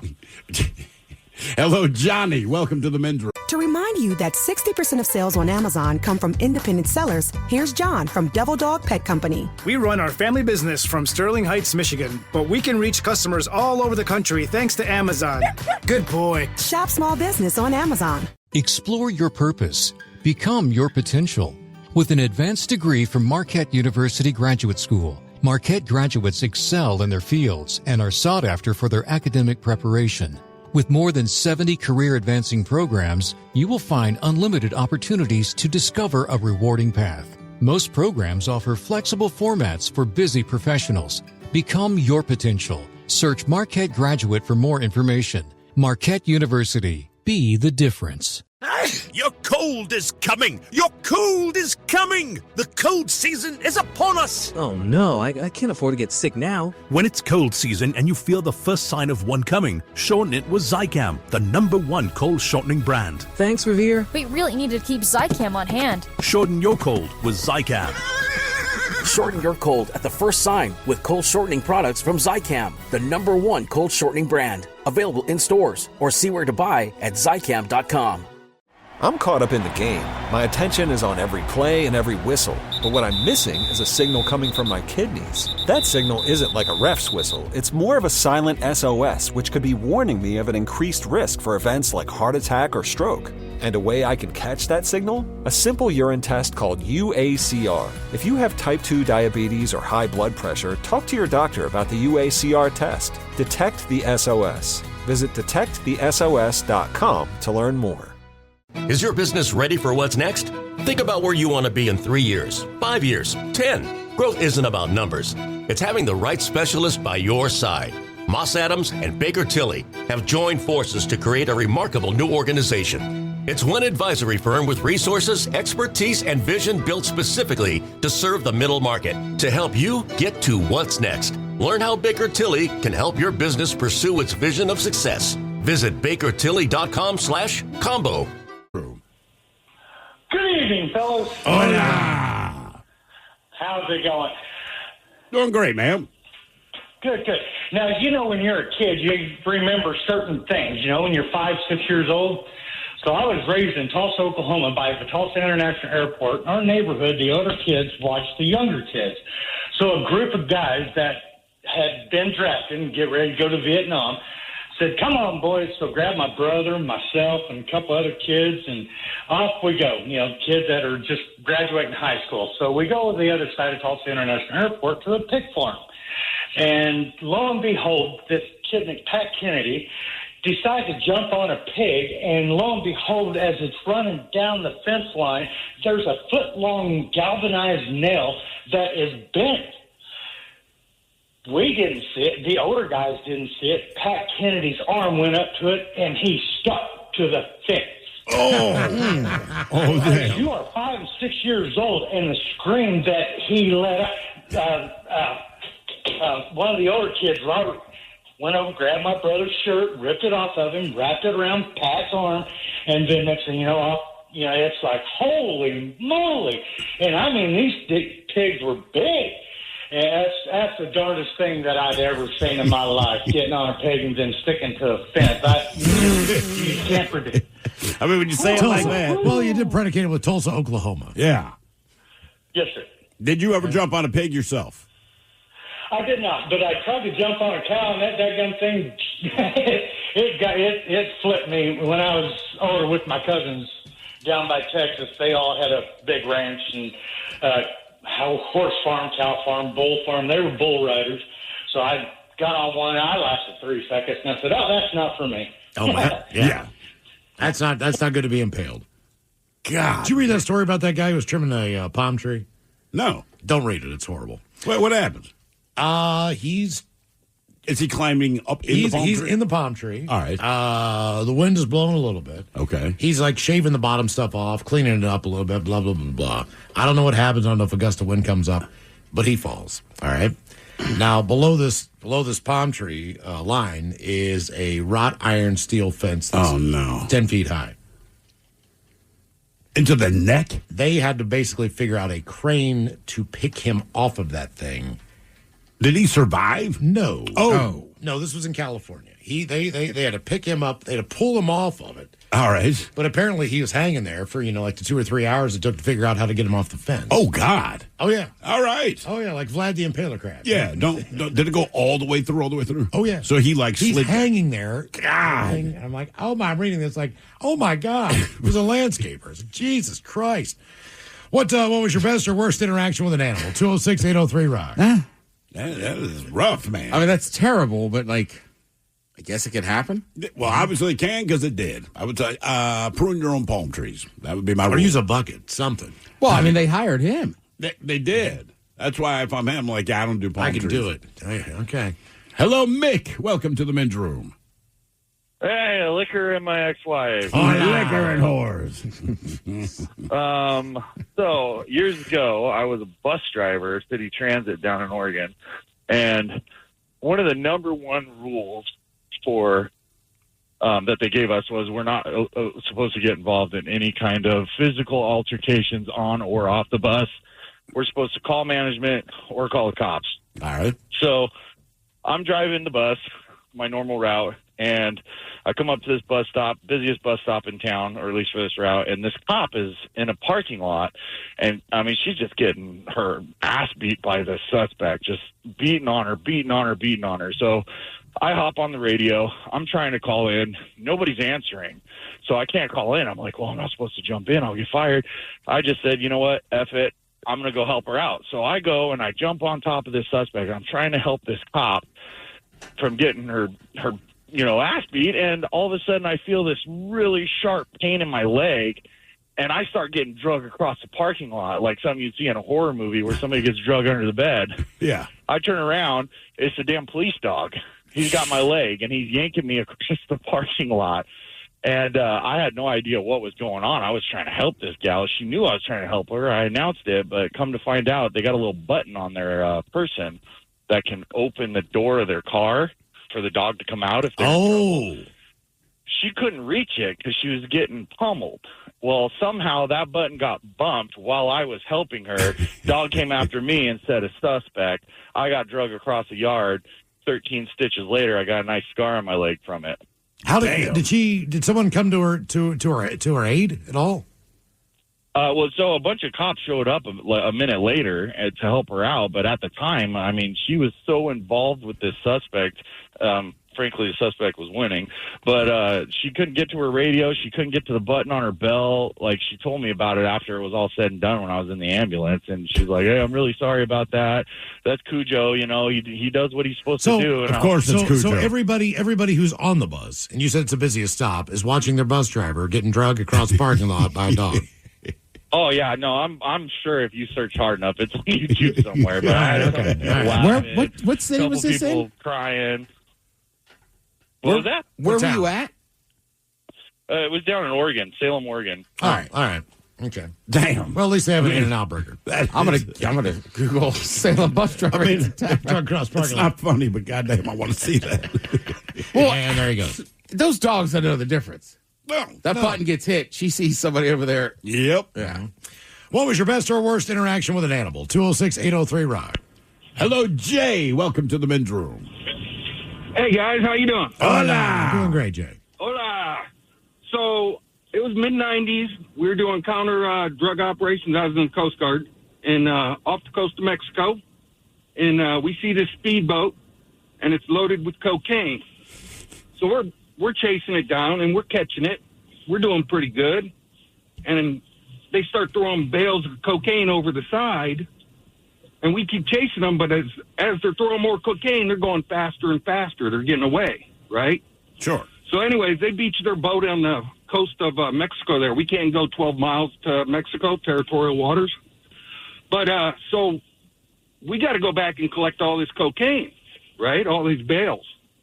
And as we're going back to collect them, we drop our small boat, we're picking them up, and we get to one bale, and there is this shark just in on this bale. And he is, whatever is just thrashing, you're like, holy crap, right? I was close. So we were all like, oh. So we collect all the bales, but we don't collect that one because I ain't going near it. That shark was ready to party. How big was this shark? It looked pretty big to me. But you're like in a dinghy, right? Yes.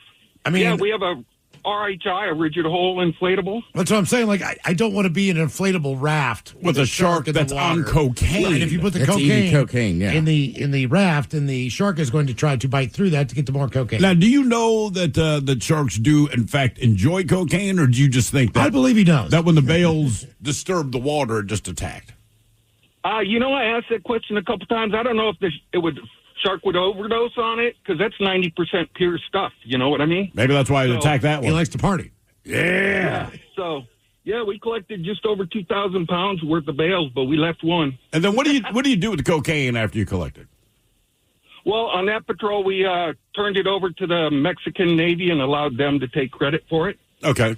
But the other cocaine not busted, we bring it back to the U.S. and we turn it over to the DEA. And you hand it to Miami. So, and then what does the DEA do? I'm trying to get ship it to Las Vegas. What ends up happening with this cocaine? Is it put in evidence, or not in evidence, but to be used like for fake drug deals later or anything like that, or what? No, my understanding is they just take it somewhere and they burn it.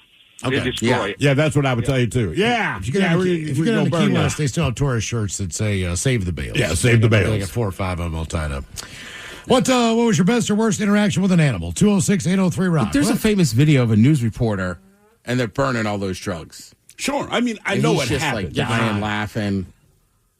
What, from the smoke coming from the smoke from the weed. Oh, yeah. They're burning bales of weed. Oh, okay. Well, yeah, that's what's going to happen. Hello, Jack. Welcome to the men's room. Gentlemen, hola. Hola. Liquor and whores. Liquor and whores. Hey, it's great to get through. I'm the fourth caller on that round. Hey, so this is an 80s story, guys.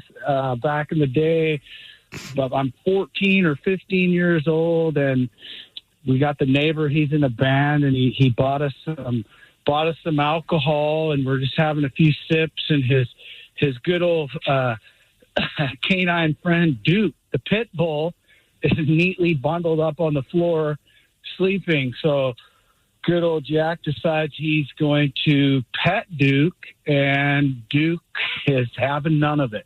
Okay? He's a little alarmed.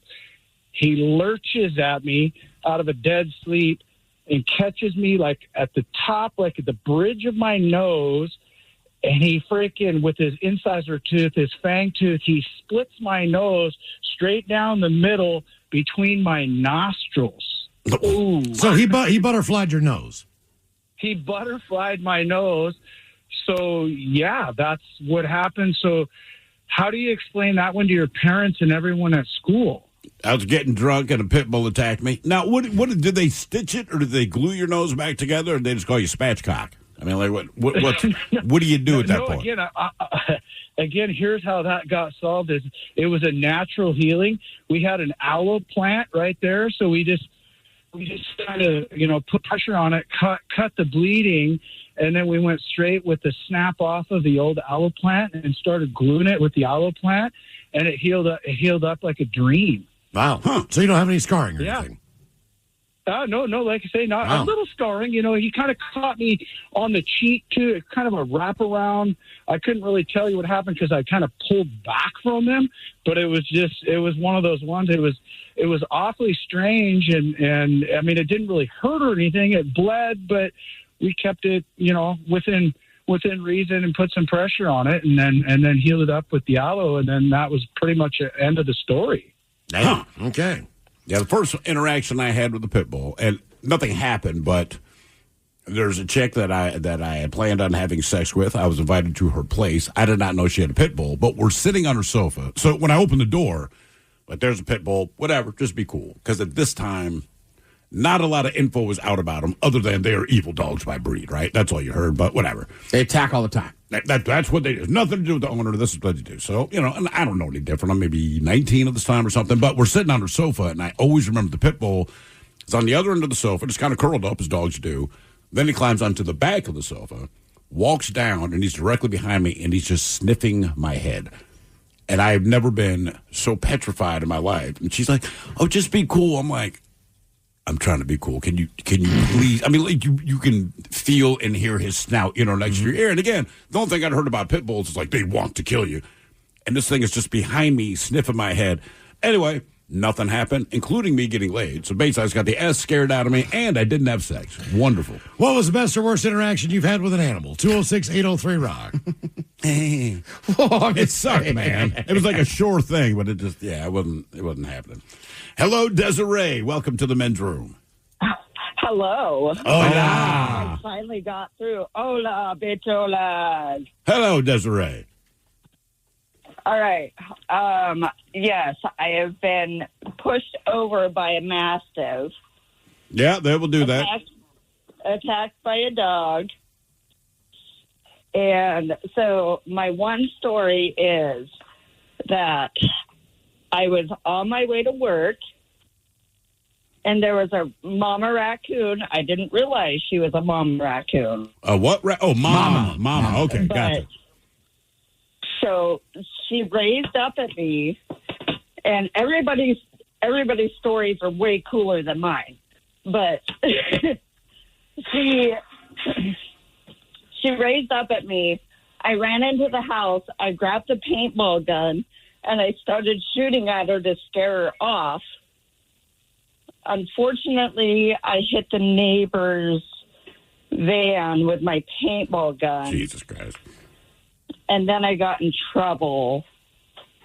Did the raccoon ever get scared away, or is it just like you're a terrible shot and your neighbor's going to be pissed? Oh, yeah, that's exactly what it was.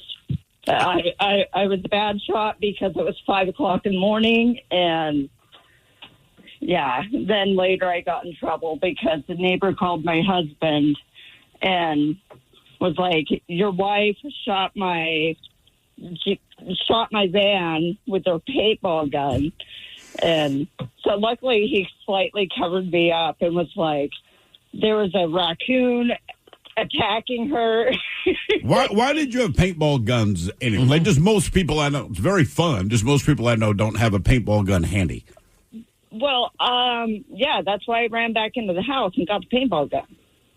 Yeah. Why do you have a do you paintball a lot? No, I just like to shoot things.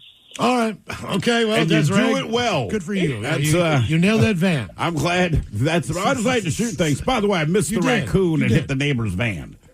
Cool. I just can't see a painted raccoon running through the woods. Like, dude, what happened? You rob a bank. You got a huge What's pink going dot on? on you, man. What's up? They're kind of funny. Yeah, a little bit. Coming up, the return of Who Sucks Less on the way at 4:30, and we've got your emails coming up next from the men's room at KISW.com. To remind you that 60% of sales on Amazon come from independent sellers, here's John from Devil Dog Pet Company. We run our family business from Sterling Heights, Michigan, but we can reach customers all over the country thanks to Amazon. Good boy. Shop small business on Amazon. Explore your purpose. Become your potential.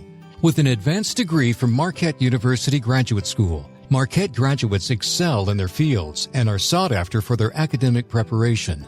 With more than 70 career-advancing programs, you will find unlimited opportunities to discover a rewarding path. Most programs offer flexible formats for busy professionals. Become your potential. Search Marquette Graduate for more information. Marquette University. Be the difference. Your cold is coming! Your cold is coming! The cold season is upon us! Oh no, I can't afford to get sick now. When it's cold season and you feel the first sign of one coming, shorten it with Zicam, the #1 cold shortening brand. Thanks, Revere. We really need to keep Zicam on hand. Shorten your cold with Zicam. Shorten your cold at the first sign with cold shortening products from Zicam, the #1 cold shortening brand. Available in stores or see where to buy at Zicam.com. In a world of endless notifications, there could be an important one you're missing. Your kidneys may be signaling an SOS. With high blood pressure or type 2 diabetes, your kidneys could be warning you of early signs of damage, which may put you at higher risk for events like heart attack or stroke. But there's a simple test that can help spot a hidden signal. Ask your doctor about a urine test called UACR to help detect kidney disease and heart risk early. To learn more, visit detectthesos.com today. Is your business ready for what's next? Think about where you want to be in 3 years, 5 years, 10. Growth isn't about numbers. It's having the right specialist by your side. Moss Adams and Baker Tilly have joined forces to create a remarkable new organization. It's one advisory firm with resources, expertise, and vision built specifically to serve the middle market to help you get to what's next. Learn how Baker Tilly can help your business pursue its vision of success. Visit bakertilly.com/combo. To remind you that 60% of sales on Amazon come from independent sellers, here's John from Devil Dog Pet Company. We run our family business from Sterling Heights, Michigan, but we can reach customers all over the country thanks to Amazon. Good boy. Shop small business on Amazon. Explore your purpose. Become your potential. With an advanced degree from Marquette University Graduate School, Marquette graduates excel in their fields and are sought after for their academic preparation. With more than 70 career-advancing programs, you will find unlimited opportunities to discover a rewarding path. Most programs offer flexible formats for busy professionals. Become your potential. Search Marquette Graduate for more information. Marquette University. Be the difference. Your cold is coming! Your cold is coming! The cold season is upon us! Oh no, I can't afford to get sick now. When it's cold season and you feel the first sign of one coming, shorten it with Zicam, the #1 cold shortening brand. Thanks, Revere. We really need to keep Zicam on hand. Shorten your cold with Zicam. Shorten your cold at the first sign with cold shortening products from Zicam, the #1 cold shortening brand. Available in stores or see where to buy at Zicam.com. We return to the men's room with Miles and Thrill. Who Sucks Less is coming up in just minutes, but first time for a few emails to the men's room at KISW.com. You've got mail. You've got mail. We'll jump right into the birthdays brought to you by Men's Room Roasted Red Salsa from San Juan Salsa Company. Dip responsibly. Ola Macholas and Miles. 16 years ago, my daughter Sapphire graced the world with her presence. While I'm not her biological father, she is my daughter, and I love her so much. So please give her a fish sandwich medley. You big dummy. And I know she would love the coach hyping her up as a cheerleader. Thanks, guys. That from the dad. Can I get a fillet of fish sandwich? So you know I got I'll have a fish sandwich. Oh, brother, can I have a fish sandwich? Put the cheese and the tartar on the side. I'll order a fish sandwich. Is it too early for a fish sandwich?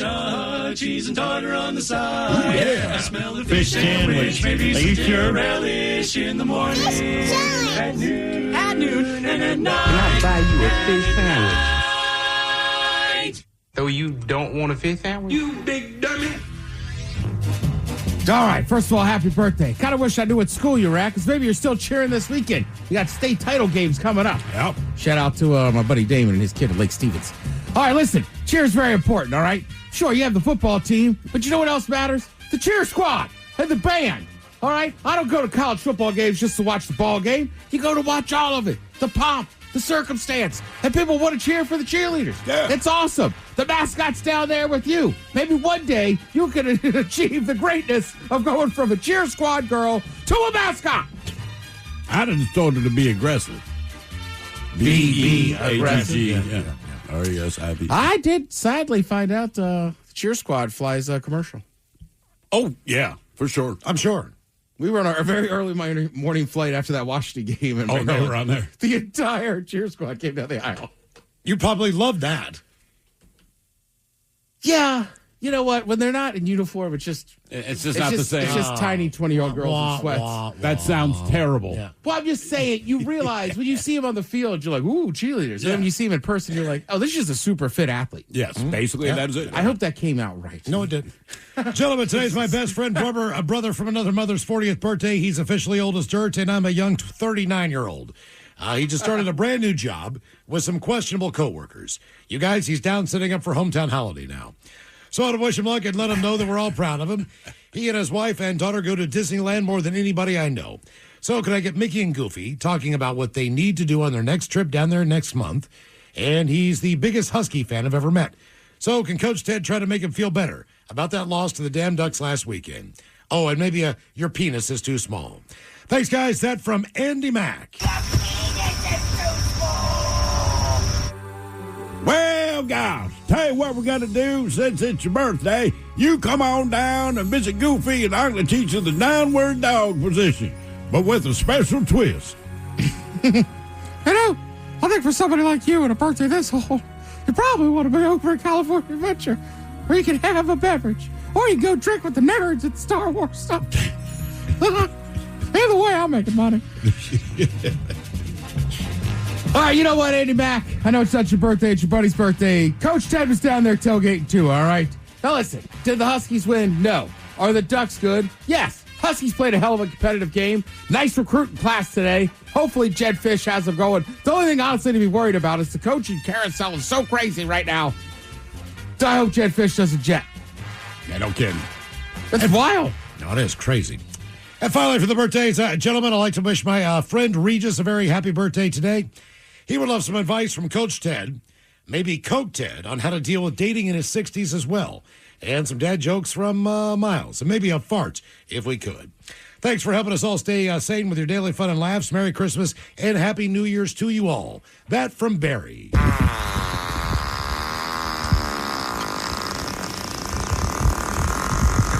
Which animal is it? That was the baboon. The baboon, right. Okay. All right, man. Dating in your 60s. Coach isn't there yet, but I tell you what, it seems like people seem a lot younger in their 60s now. I just met a guy in his 60s that has a butcher shop in his garage. Maybe it's something like that. Tell her you've already retired. I don't know, you can lie a little bit. Ask her if she wants to see your multitude of cars or your home with 3 bedrooms, because it's just you now. You're in your 60s. Yeah. Also, yeah. Target-rich environment, my guy. All right? A lot of singles in that age group. Might have to go up a little bit lower. Either way, you're over 60. I suggest moving into a community like the Commons. What are they called about? What are they called in Florida? The Village. The Villages. Yeah, the Villages. And watch out for STDs. Target-rich environment. 60 plus? Yeah. There's a lot of broads in there, man. Dirty dad jokes. All right, I got maybe a couple dirty ones, but I'll give you some more before that. Guys, a king and a queen walk in a bar. All right. The bartender says, sorry, you're now 21. Blackjack joke that. Yeah. Did you hear about the pickle that got a job? It was a big deal. No, he's jerking 9 to 5. Gherkin. Yeah, it's much Jesus, different. Gherkin. I like jerking better. I can get Where that do you job. take someone injured in a peekaboo accident? I don't know. To the ICU. Guys, poop jokes aren't always my favorite ones, Oh, yeah. but they're a solid number 2. All right, here are the dirty ones. Oh, here's the dirty one. Yeah. My girlfriend told me that having a small unit isn't a problem. Oh, yeah? I prefer she just didn't have one alone. And finally, one is 6 inches long and has 2 nuts at the end. 6 inches long and has 2 nuts at the end. What? An Almond Joy. All right, guys, here you go. Happy, happy, happy birthday. Happy, happy, happy birthday. Happy, happy, happy birthday to you, to you, to you. Ya's a Dirty Germans brought to you by Men's Room Original Sausage. Available through Uli's World Famous Sausage, mensroomlive.com, and other fine retailers. Schweinefleisch. To remind you that 60% of sales on Amazon come from independent sellers, here's John from Devil Dog Pet Company. We run our family business from Sterling Heights, Michigan, but we can reach customers all over the country thanks to Amazon. Good boy. Shop small business on Amazon. Explore your purpose. Become your potential. With an advanced degree from Marquette University Graduate School, Marquette graduates excel in their fields and are sought after for their academic preparation.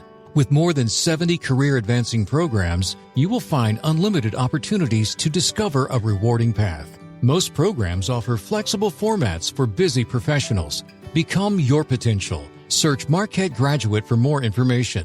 Marquette University. Be the difference. Your cold is coming! Your cold is coming! The cold season is upon us! Oh no, I can't afford to get sick now. When it's cold season and you feel the first sign of one coming, shorten it with Zicam, the #1 cold shortening brand. Thanks, Revere. We really need to keep Zicam on hand. Shorten your cold with Zicam. Shorten your cold at the first sign with cold shortening products from Zicam, the #1 cold shortening brand. Available in stores or see where to buy at Zicam.com.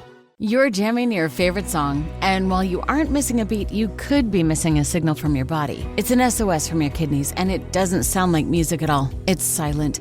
High blood pressure, type 2 diabetes, and other risk factors can quietly stress the kidneys, leading to negative impacts on the heart.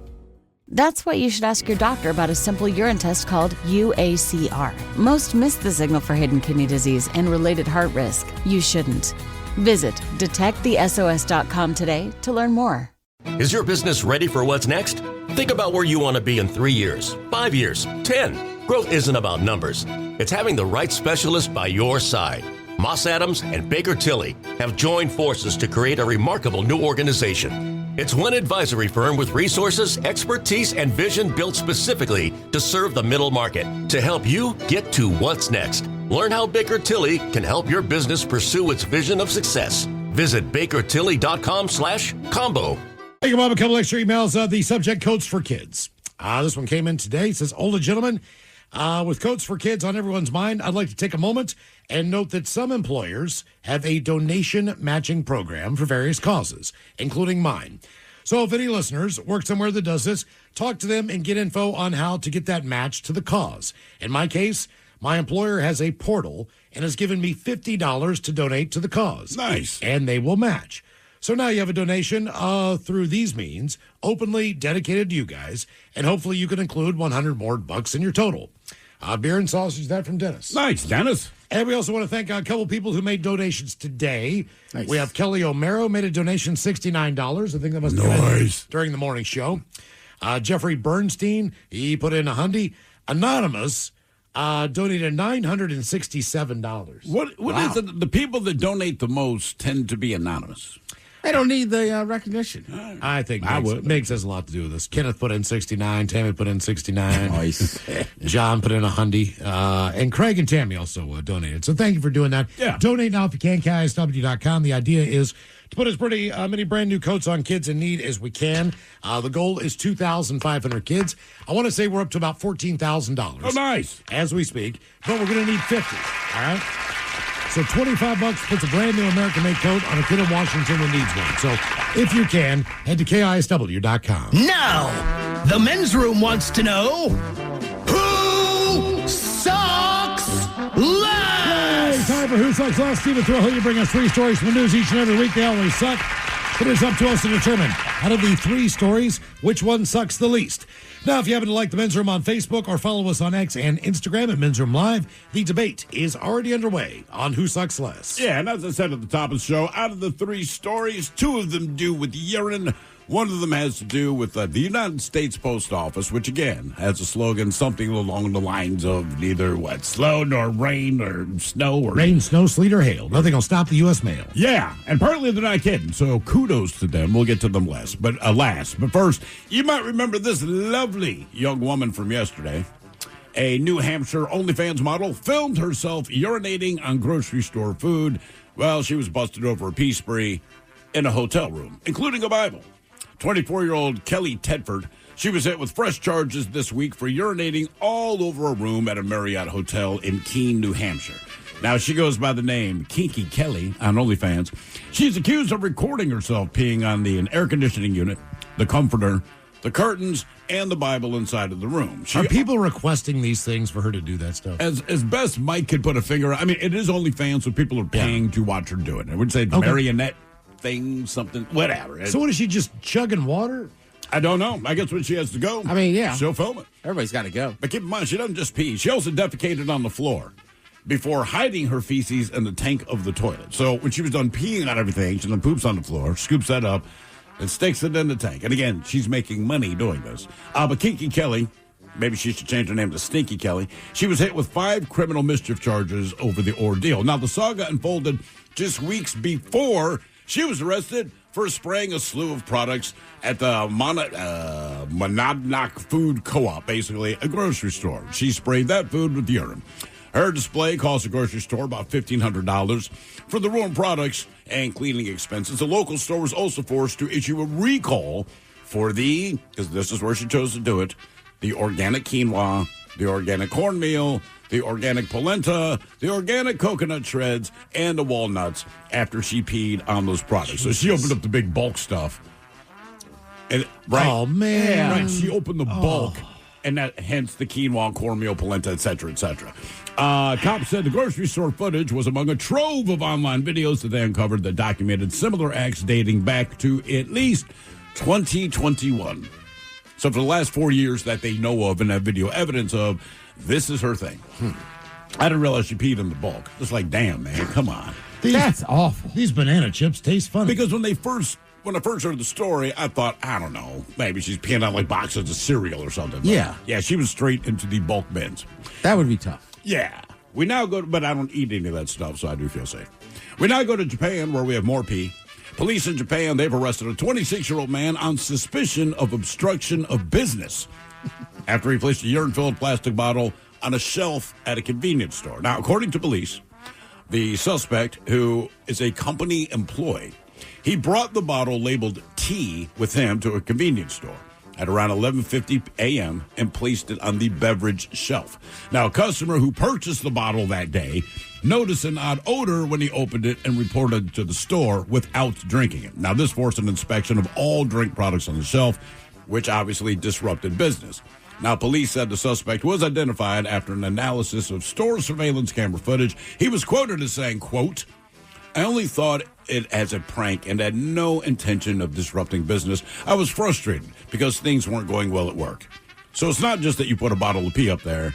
It's that you also labeled it tea, just like you have in your hand right now, Ted. Right. And that's a Japanese brand. I mean, you couldn't tell. Yeah, you're holding up the bottle. It looks like pee. You wouldn't know. Luckily, the customer that bought it got a whiff of it when they opened it, so they did not actually chug any of it. But still, they ended up having to go through all the bottles because they couldn't trust them at that point. So they had to pull out all the bottles and test them. Why are you drinking your tea like that? It's just tea, Ted. I know, but it's unsweetened green tea, so I know, it's not the best tasting already. Like, I could be pee. You should buy the Yasmin. Yasmin's better. The way you just took a sip of it, like, is this pee? You're good, man. Or are you? I don't know. And finally, postal workers at the Allen Park facility, they were instructed to keep working after one of their co-workers was found dead in a sorting machine. Nicholas John Aker of Trenton, he was found stuck in a machine and had been dead for hours before firefighters arrived. Now, one of Aker's close friends, Matthew Stifler, he's a postal maintenance mechanic and union representative. He said that he helped pull Aker's body from the machine.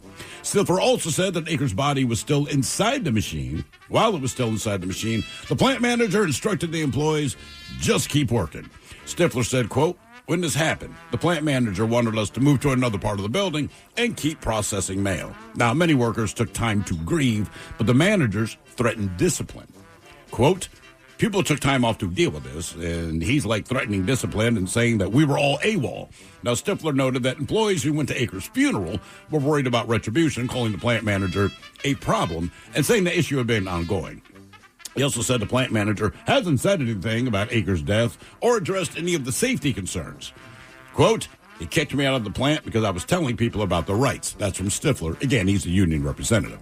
He expressed some fear about speaking up publicly, but insisted that the state do something about this. By the way, fewer than 90 days before a 36-year-old Aker was found dead in the mail sorting machine, the USPS Detroit Network Distribution Center in Allen Park, a formal grievance had been filed warning that the very same machine was unsafe. Okay, so they knew. So they knew it was unsafe. Then the guy dies. He's stuck in the machine for hours. And it's your coworker, so you know this person. Just keep working, man. And if you don't, you face discipline. I think that's the worst part. I mean, good that they had the union guy there to be like, yeah, you can't do this. And that's what they did anyway. So we got the OnlyFans model that peed and pooped all over the hotel room and then peed into the bulk stuff at the grocery store. We got the guy in Japan who worked at the convenience store, was having a bad time at the convenience store, peed in a bottle labeled a tea, and someone actually purchased it. They did not drink it. And the manager of that particular postal spot insisting with threat of discipline that you keep working in spite of the fact that your friend and coworker is dead in the machine. All right. I think based on the fact that the guy lost his life and they knew the machine was faulty, that one is the worst. I would agree. Well, that and those coworkers had to see their friend or I mean, even if you don't like a coworker, even if I don't like the guy, it's like that's. I mean, seeing a dead body, period, is kind of jarring. You know, that's a good point. Knowing them makes it worse, but you're right. The OnlyFans woman, she's been at this for 4 years now. That we know of, yes. And she peed, destroyed a hotel room. The stuff in the grocery store was worse because people probably ingested a lot of that. To be fair, it was quinoa, but yes. But they still ate whatever she peed on. You know, so that's, to me, it's the guy in Japan. The guy did not drink it. It's a horrible thing to do. But out of the 3 stories, I'm saying that the guy that peed in the tea bottle and put it on the shelf as a, quote, prank, he sucks less. And that's the only one that's sort of funny. Right. Well, you don't want to drink urine.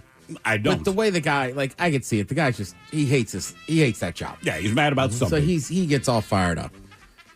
I feel like maybe Thrill hired that woman to pee in the, in the bulk. Pee in the quinoa. Right? But I'd have had her hit the produce section. Like, if it were me and I said, all right, I'm going to pick a place in the grocery store for food I don't like, probably produce. Right. I mean, in theory, you'd still rinse it before you cook it, but it's just That's gross. not good enough.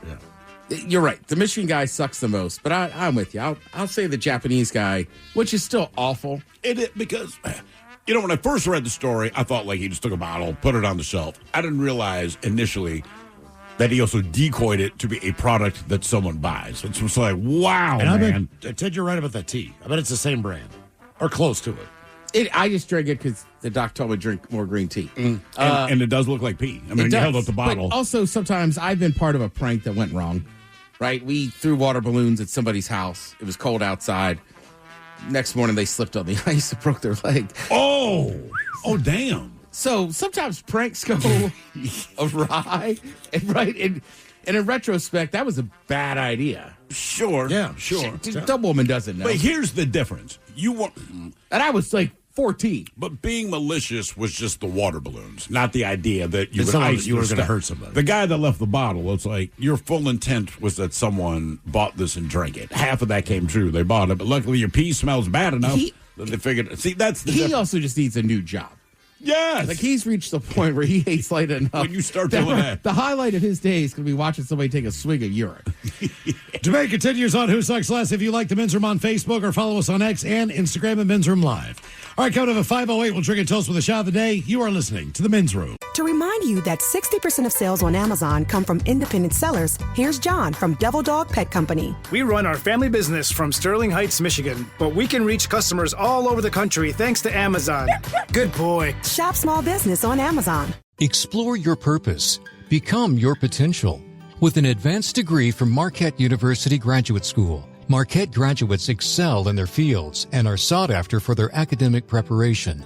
With more than 70 career-advancing programs, you will find unlimited opportunities to discover a rewarding path. Most programs offer flexible formats for busy professionals. Become your potential. Search Marquette Graduate for more information.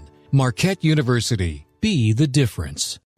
Your cold is coming! Your cold is coming! The cold season is upon us! Oh no, I can't afford to get sick now. When it's cold season and you feel the first sign of one coming, shorten it with Zicam, the #1 cold shortening brand. Thanks, Revere. We really need to keep Zicam on hand. Shorten your cold with Zicam.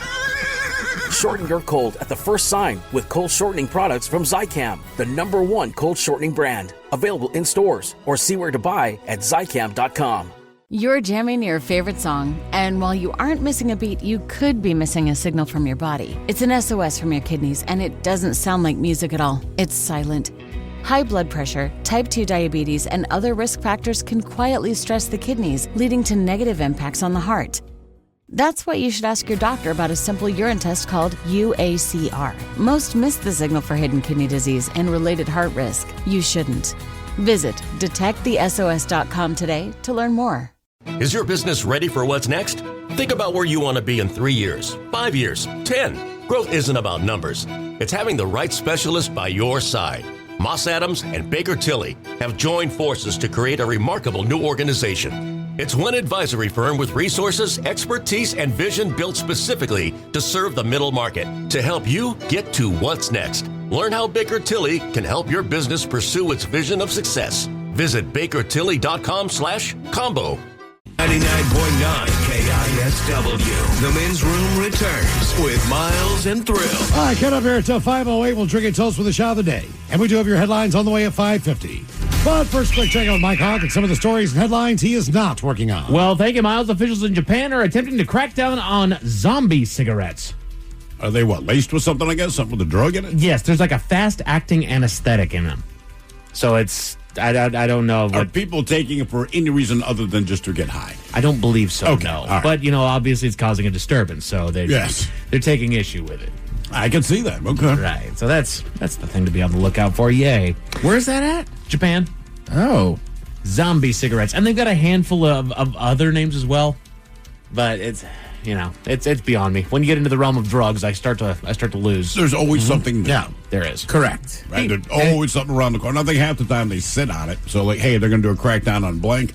Flood the market with so-and-so, right? Mm-hmm. Yeah, and in theory, with a country that strict on drug laws, I'm sure that seemed like a slick way to get around it. Just smoking a cigarette in front of the cop. Right, I guess I'm just reading they put it in vapes, too. Uh-huh. So you wouldn't be able to tell. No. Immediately. Right. In a new study, gas stoves were linked to a hidden nitrogen dioxide exposure affecting 22 million Americans. That seems reasonable. Yeah. I think it's great, but in retrospect, sure. And basically, they were saying if you could switch to an electric stove, that would cut down your risk incredibly. Now that said, I have an electric stove. I deeply prefer a gas stove. Sure. Whatever might be doing to them, it's fine. It is what it is, but I do prefer the gas stove. I'm with you. I like the open flame. I feel like I can control it better. It costs less. It costs Feels less. like it can cook hotter. Yes. Mm-hmm. I got an electric stove. I hate it. Yeah. Yeah, I mean, I've gotten used to it, so it is what it is, but I do prefer the gas. I can cook more consistently with an open flame. You're right. It's just controlling the temperature. And credit to mine, it does pretty well on that, but I don't know. I'm with you. I got to wait 1 second for it to adjust. Where with the flame, boom. You know what I mean? Yeah. It's just the analog dial. Exactly. I just missed the sound, Mike. That's how my dad cooks. With that on. Just with no flame. No. Oh, yeah, on pilot. Well, he's trying. On the ignition. He's trying to blow up your house. He's trying to kill everybody. Damn. What does that sound? The average child's allowance has reached a new level. Anybody know what the average child's allowance has gotten Per to? week, right? Per month. Oh, per month. Per month. I have no idea. My kids, we don't do an allowance. Okay. I didn't either. I do. We did allowance for chores, and then we didn't do the chores, so we could quit getting the allowance. Yeah, that's exactly how that worked. You can earn money, but I'm just giving it to you. Right. Any ideas? So a month, $50. $50? Now, $100. $100. $25 a week. $225. Steve, you're the closest without going over $52 a month. Dang. Oh. Good luck. I mean, it's not going to buy kids anything, and obviously the All right, cost that's of all right. living's gone through Yeah. the roof, but it's not as bad as I thought. Hopefully, it Maybe. teaches you how to budget. Oh, no. You were not good that. at that when you were a kid. No. You know? I mean, I didn't blow through my money. I needed to save it for certain things. Right, and my parents bought me plenty when I was a kid, so I was able to save whatever money I was collecting. You know, I bought my first game system. I forgot how old I was, but the N64 was decently new. Sure. And I went out and I got it for $100, which get a game system for $100 $100 these yeah. days. But that was kind of my big accomplishment, was that I just, whatever I did and I gained up money, I knew what I wanted and I was able to save up for it. My daughter got a lot of money for her birthday last month, and last week she went with a friend and spent it all. And just none of it made sense to me at all. But All at the casino. Like, you are now broke. Like, you are happy, but hey, you're now broke. What did she buy? I'm not going to get into it. My Okay. wife, she showed us each thing. My wife and I just looked at each other. She's going, she's happy. Don't, whatever. Now she's broke. Okay. I'm just step away from She's at a time in her life where she can be. Yep. I mean, I'm with you. I remember my first job, landscaping. I went out, as soon as I got it, I went out and bought a pair of Air Max 99s. But it's what you want. Right, and I just been eyeing those shoes. My parents were like, we're not buying them for you. Mm-hmm. Right. Yeah, once a parent says that, you know what you're saving your money for. And it's at a time where you got to pay for maybe the gas in your car if you're old enough. That's about You know, it. if I wasn't you're even riding driving. Right, if you're riding a bike to and from work, you don't even have to worry about that. Mm-hmm. Like, yeah, of course, go buy whatever you want, dude. That is the time. Yeah. You know, when you're 13 years old, 14, whenever you're getting your job. Yeah, you don't have another debt. No. You blew your money. Well, it's different for us. We still have to pay our mortgage, right? So Correct. So they're easier for us to budget because there's Right. some real life stuff. A kid, you're just like, dude, I can wait till my next birthday. Right, exactly. She's out of money now, and she wipes her brow like, ooh, I'll wait till next time. Yeah, Like, no okay. worries, no worries. I feel like once you're a teenager, sure, it's the same for girls and boys. I feel like as a teenage boy, there's always somebody like, I'll pay you to come help me do this. Absolutely. You know, And to take advantage. people just need hands. And the thing is, you go do it. But the difference is, kids aren't ever like, hey, I need to buy groceries with the $50 I got for my birthday. Yeah. Like, their reality is way different. The groceries is candy Unless they're and with their soda. friends at the mall, you're buying the food. Yeah. Exactly. And always have. Yeah, they're not worried about the bills. They're not worried about the maybe order a food. pizza. They're You're not like, worried about a car payment. Right. Like, dude, have Well, fun with your mom, money. can I order a pizza? Doesn't mean that they're paying for it ever. Yeah, exactly. Because you're saying, Mom, will you order us a and pay pizza. for Yeah. the pizza? Correct. You guys remember that first pizza that you bought with your own money and it was all yours? It was the best pizza I've ever Yeah, eaten in that's my what I'm freaking saying. life. The only meal I remember buying when I still lived with my parents was they were like, all right, you can order pizza. It was like a Friday night. There was some kind of sport event on. I was like, this is great. Hands it's up. awesome. Hands up. That's mine. Put your thinking caps on, gents. Time for the Merriam-Webster word of the day. I give you guys a 75% success chance on this one. It's an A word and it is a noun. AF. Referring to a power or process that changes or transforms something in a mysterious or impressive way. It refers to a power or process that changes or transforms something in a mysterious or impressive way. A word. Affirmation. Alchemy.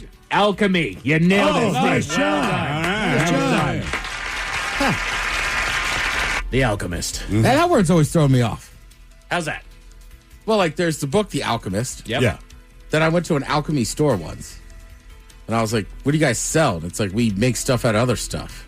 Okay, well, yeah, that makes sense. Like back in the day, if you're an alchemist, you were a scientist, you just not have the knowledge we had now. So they would do things they believe they can create gold out of pee. Yeah, stuff like that. And I mean, they Yeah. did all the experiments and electricity and all that. And in the end, they just ended up with hot boiled pee and no gold. But They tried. I went in that store looking for like secret herbs or something, right? I don't know. That's where my head was. I get you. I would get that be like an apothecary if you were looking you. for? Ooh, that might be. If you're looking for like crazy herbs and all, why are we looking for crazy herbs? Do I even want to know? Just, going through a phase. Smoke it. Needed Okay. some stuff. Steve, you nailed it. 2 for 2. A person who prepares and sold medicines and drugs. Yeah, there you go. Apothecary. Now we call them drug dealers. Or pharmacists. Yeah. Ted's dealer. Well, sometimes it's hard to find sage.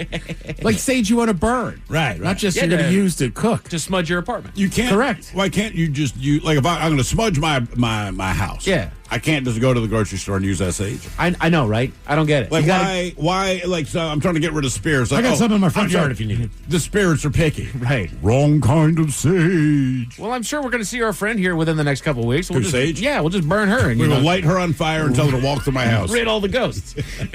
I I need you to come over. Love you, Sage. Sage is always in a bundle.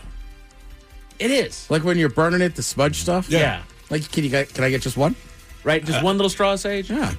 What are we doing here? And again, what about that makes the ghosts go away? I've always wondered. I don't know. Like, Do they just hate sage. the smell? Maybe. Sage. I only go to the grocery store. I see you have sage in your produce. Do you have, like, smudging sage? Where would I find that? Sorry, Castle, I know we're getting off subject here. Well, we may be seeing an alternative to blood tests, sweat tests. All right. Sweat tests. And what would that tell them? Is everything that blood Everything can? that a blood test will. They basically said that there's hormones and bacteria and whatnot that are in your sweat that kind of give off the same indicators that a blood test, searching for whatever it is, illnesses and whatever, what have you, for like diabetes and stuff like that. Like they can actually find it in your sweat, almost as good, if not just as good as a blood test. Wow. Yeah, so a lot of people freak out, with needles and all that. Exactly. Just sweat. Some of the blood tests, though, I've seen recently, there's like at-home ones. Oh, yeah? You just like prick your finger, and it's got like a little thing. So you could test it like once a month as opposed to going to get, Go get it drawn. Okay. Yeah. Okay. Save money. A new study on the science of beauty found that people prefer the aesthetic of images that take less neural activity to process. I wrote that one down, and was hard to. I don't have to figure out why I find you attractive. I just look at you and recognize that you're attractive. Correct. So, and not so much that, but they put two images in front of people, one versus the other, and they found that which one do you find more aesthetically pleasing? The one that they found more aesthetically pleasing tended to be the one that they were measuring their brain activity with it, and they found that the one that took less brain activity they found more aesthetically pleasing. Okay. So like looking at nature as opposed to like a cityscape? Correct. So the thing about that is that it kind of takes your brain into a calming state as you're looking at those things. Okay. So therefore, your brain tells you I like those things. You like this. Yeah. I'm feeling very calm. I feel calm with those. I don't need a whole lot of thought to know this. Can I just lay down? I will take those. I've never seen a lot of pissed off people at Lake 22. Not really. No. Generally, by the time you get up there, everybody's kind of in a good mood. Like, we did it. Until it starts snowing on you. All right, I guess Miles was the pissed off guy. Oh, I've had that happen. Way to find a way to just bring a cloud I've in, been up there, Miles. man, on the backside of that mother with a dog and went on a walk, and all of a sudden it just blew in sideways. Debbie Downer over here. God damn it. Up until a snow cloud Tell us comes over. It's all slippery now on the way down. Gonna go to Vegas, have a great time, and spend way too much money that you don't have. You know it. Wah, wah. A new study found that that digital burnout is the default state of being online. What else would it be? Exactly. You get digital. I can't get any kind of burnout unless I'm involved in it. Yeah.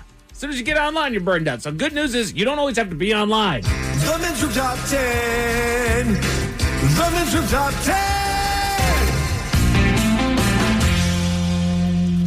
So just because I'm tired of hearing people bitch about it, I looked up the 10 things to do instead of doom scrolling. Oh, I'm so depressed because I'm yeah. I mean, it does involve your phone if you're doing it right, but I just use the bank. Yep. So, everybody's... I'm just depressed every time I open up my social media. Well, here's a thought. Turn off the social media. But what do you do instead? I know. That's what you're looking for. Luckily, they broke it down here to a handful of different alternatives. Damn it, Ted. Sorry. I need a nap now. Go sleep. Yeah. What to do with the other 49 hours? They start by saying learn a new skill. Use your phone for its positive potential by taking an online course, learning a language, or watching a documentary on a topic that interests you. Nothing wrong with All that. right. Yeah. Stimulate the brain. Right. Stimulate the brain, Ted. Not that one. Downstairs brain, Mike. I'm learning German down here. Or Latina. Dunka. Dunka. Oh, Trying to be more rasa. Namaste in here. Don't come in. Namaste right back. That's right. Hang on. No young. Occupied. Yeah. Social connections. They say to call or text a friend instead of scrolling. Actually talk to a loved one and have a genuine connection. Hey, you read that S. Right. Unfortunately, we're kind of reaching a point in our society where just straight up having a phone conversation with somebody, if it's not already established, it's hard to get that started because it's awkward. You know, I'd love to have Why didn't you just text me? I'd love to have an open dialogue with the old man where I just call him casually on the way home or something like that, but then it turns into, well, what do you want? Yeah, exactly. Oh, yeah. But I think because the world's kind of turned, you could text me, you could email me. So if you call me and it doesn't seem urgent, right? Yeah. Like, what do you want? I call every one of my family members and talk to them. Oh, yeah? Yeah, at least once a week. What are you doing? No, just like, hey, man, how's the week going? You know, Sure. Talking in the car, I'm driving someplace. Yeah. They said plan a social activity. Invite friends over for a game night or a simple get-together. Maybe sit in a circle. Or go to the bar. I know it sounds stupid, but you don't have to go there and get hammered. But sir, just going to the local watering hole does my brain wonders. Sure. Just going there, it's other adults, and also talking about whatever, and it's never politics or religion or all the things people get upset about. It's like, I got a cramp in my leg that hurts like a bitch. Even if you don't want to drink, grab yourself a soda water and lime, get an appetizer so that you actually patronize the place a little bit there. But then, just being surrounded by people, hearing conversations, laughter, merriment. Yeah. Yeah, there's a guy we see all the time. He hadn't had a drop, I want to say, in 5 or 6 months. Something like that. But he still comes in all the time. Nice. And that's a good time. Yeah. It's just the conversation. The social, right. Yeah, I know a ton of dry bartenders. Mm-hmm. I mean, they work in the environment. Sure. Wife and I, we love going and just playing darts, playing pinball, playing pool, whatever. Ted might stay away from the pool tables now, but... Oh, no, what happened? It's just... You had different conversations at the pool tables. That you can't get out of. The man is large. Physical and active alternatives. They say to Ted. They say go for a walk, step outside for fresh air, which can help improve your mood and clear your head. I can do that outside too. I think that's a real good one. I agree. That is honestly how my wife and I pretty well end our day. You guys walk a lot, right? We do. We've been on a mission basically since this time last year to get 10,000 steps each and every day. There was a little bit of a stop there that slowed us down. Sure. But we, for the most part, at least 11 of the 12 months, we have hit the goal of 10,000 steps. And you guys a day. talk all the time, right? We do. That's the thing. Once you're out walking together, it's like you can sit in the house and not speak to each other. Yeah. For whatever reason. And then once you're outside, if it's the two of you, you'll talk until you get back home. Exactly. And honestly, where we're at in the weather right now, where it's still cold outside, it's not so much rainy just yet. Yeah. But on a good crisp night, we just throw some jackets on. We've still got like 2,000 steps left to walk. And so we'll just go around the block, decompress on the day. What was your favorite part? What didn't you like? Here's a story. Here's a not. This person sucks. That kind of a thing. Here's a fart. Here's a fart. Oh, that's honestly after dinner, Miles. They talk about that. Go on a fart walk. Yep. Not art walk. Fart walk. Exercise. Do some stretching. Follow an at-home workout video or try a program like Couch to 5K. Again, these are 10 things to do instead of doom scrolling. They also say clean or organized. Tackle a small area like cleaning out a drawer, dusting a bookshelf to feel a sense of accomplishment. Yeah, it makes you feel better. When you have kids living with you, you're on that. Yeah. Clean out the bats, am I right? I mean, this might not be on the list. Sometimes it just, for me, it's simple. It's like, just put the phone out of just somewhere where you can't just reach it. Yeah. Right. So every commercial break, you don't start Googling why this gangster got killed. No, you don't need to get on IMDb every time and learn every single movie that this person has done. Right. This guy looks familiar. Yeah, he's an actor. You watch movies. My wife cannot wait. Nope. Where do we know him from? And I'm like I said, I like to go down the rabbit hole. Me too. I like to think. Use your brain. She reaches for the phone, and I'm like, do not look on your phone. Dude, you got to figure it out in 30 seconds. I cannot take this. She's like a little kid on Christmas Eve. And when she does pull up the name, I'm like, do not tell me the name. I still want to noodle this out. I understand you're happy, but I still want to noodle this out. I'm with her, dude. I love IMDb. That is one of my favorite apps I have on my phone. Don't mind it, but if I just want to know something, I'll go there. But it's like you're watching a movie or TV. Sure. And that actor who's not quite A-level, you know them from somewhere. Yeah. That's when I like to go down the wormhole and figure it out. There's a handful of B actors like that. You know what? That might be a future top 10 list. That's not bad. I'm going to name a handful of movies. You tell me what this actor is in. 800 different TV shows and movies. That's right. What's his name? Exactly. Mindful and reflective activities. Again, these are 10 things to do instead of doom scrolling. They say to journal. Write down your thoughts, worries, or gratitude to get them out of your head. I've never been good at journaling. It's always felt awkward. Do I talk to it like it's a person, or do I just, here's my thought? I'm not good at it. All right, that's not fair. my avenue. Meditate. Use a guided meditation app or simply focus on your breath to find a sense of calm. And actually get into what meditation is. I know a handful of people that think meditation is just sitting there with your eyes closed humming. Right. It's a little more to it than that. Correct. You can be meditation state just walking. Absolutely. I tend to do it when I go to bed. Just put myself to sleep. Yeah, I visualize exactly what I have to do the next day. Concentrate on my breathing, and I'm telling you, man, when I wake up, like I know exactly what I need to do and get it done just because I have a lot of responsibilities. And when I get out of bed, I do everything in the order that it gets done. Do not stop me. And I can get it done in like an hour and a half, right? That's just figure it out, do it. And then creative and hands-on activities. They go with listening to music or a podcast. Hands on. That's me. Two hands on. I don't need them. Make something.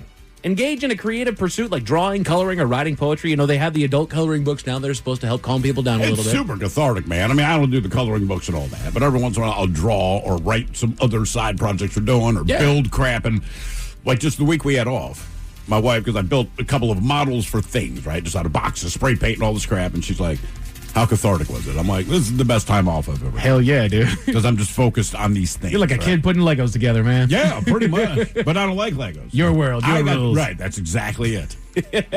Cook or bake. Try a new recipe or make a meal from scratch, focusing on the process.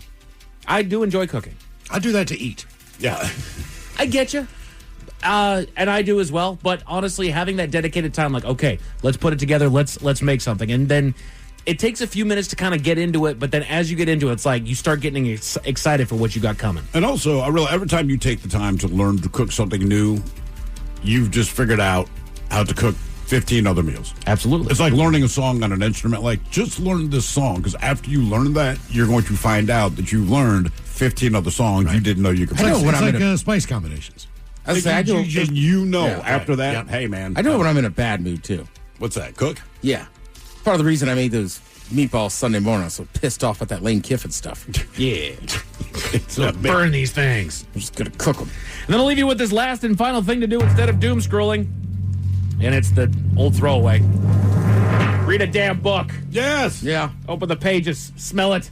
Mm-hmm. Read the words. Get lost in it. I put down a lot of books in the last few months. Which apparently messed with my eyes. So I had to get my eyes done last Monday. Uh-oh. And so she's talking about my the close vision, right? And, and I'm like, it's not bad, man. And I have glasses for that. But so I put down like 7 books in the last couple of weeks. And she's like, do you always read that many books? I said, no, but I'm on a mission for something very specific right now. So I'm reading, but I noticed my eyes were getting worse.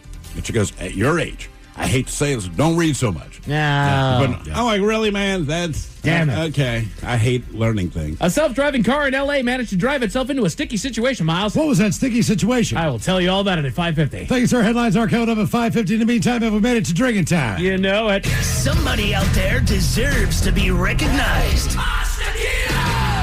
And the men's room knows just who it is.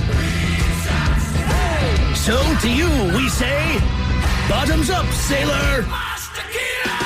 You're the toast of our shot of the day. Drink time it is. As usual, we head to the drink desk. And Steve with Thrill Hill to find out who we're toasting. Yes, indeed. And I would say that today's shot of the day is definitely listener inspired.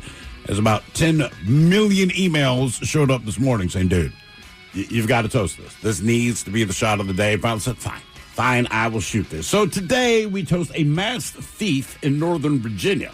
Now, last Friday night, our honoree broke into an ABC store, alcoholic beverage store, and ransacked several shelves of booze. Now, instead of making off with the bottles, our perp, chose to drink themselves into oblivion at the store. And that is why authorities found our perp face down, passed out drunk on the bathroom floor there. Well, he was transported to a clinic to sober up, and after a few hours, he was actually let go. The state, they choose not to, the store is not going to press charges only because the suspect is a raccoon. And I don't know if you've seen the picture of this. Sprawled out all over the floor. So they had a video last night on the news, and they're just showing the inside of the store, and there's broken bottles and all that. It's all booze. They're still not telling you it's a raccoon. So I'm like, man, this guy, just take the bottles. Why would you smash it up? Then they got to pan into the bathroom. I cannot explain how drunk this raccoon looks, but man, he is assed out. And at first I thought he was dead. And they're like, no, he was hammered. But yeah, they took him to a vet. They sobered his ass up and sent him back out into the wild. Nice. But I was like, my kind of dude. Have you seen it, Ted? Oh, yeah, of course. Yeah, that is awesome. So we pour this booze, oddly enough, and we drink this booze because we think it's yummy. Yummy. So over the tongue and down the throat to party in our tummies. Down the hola bichola.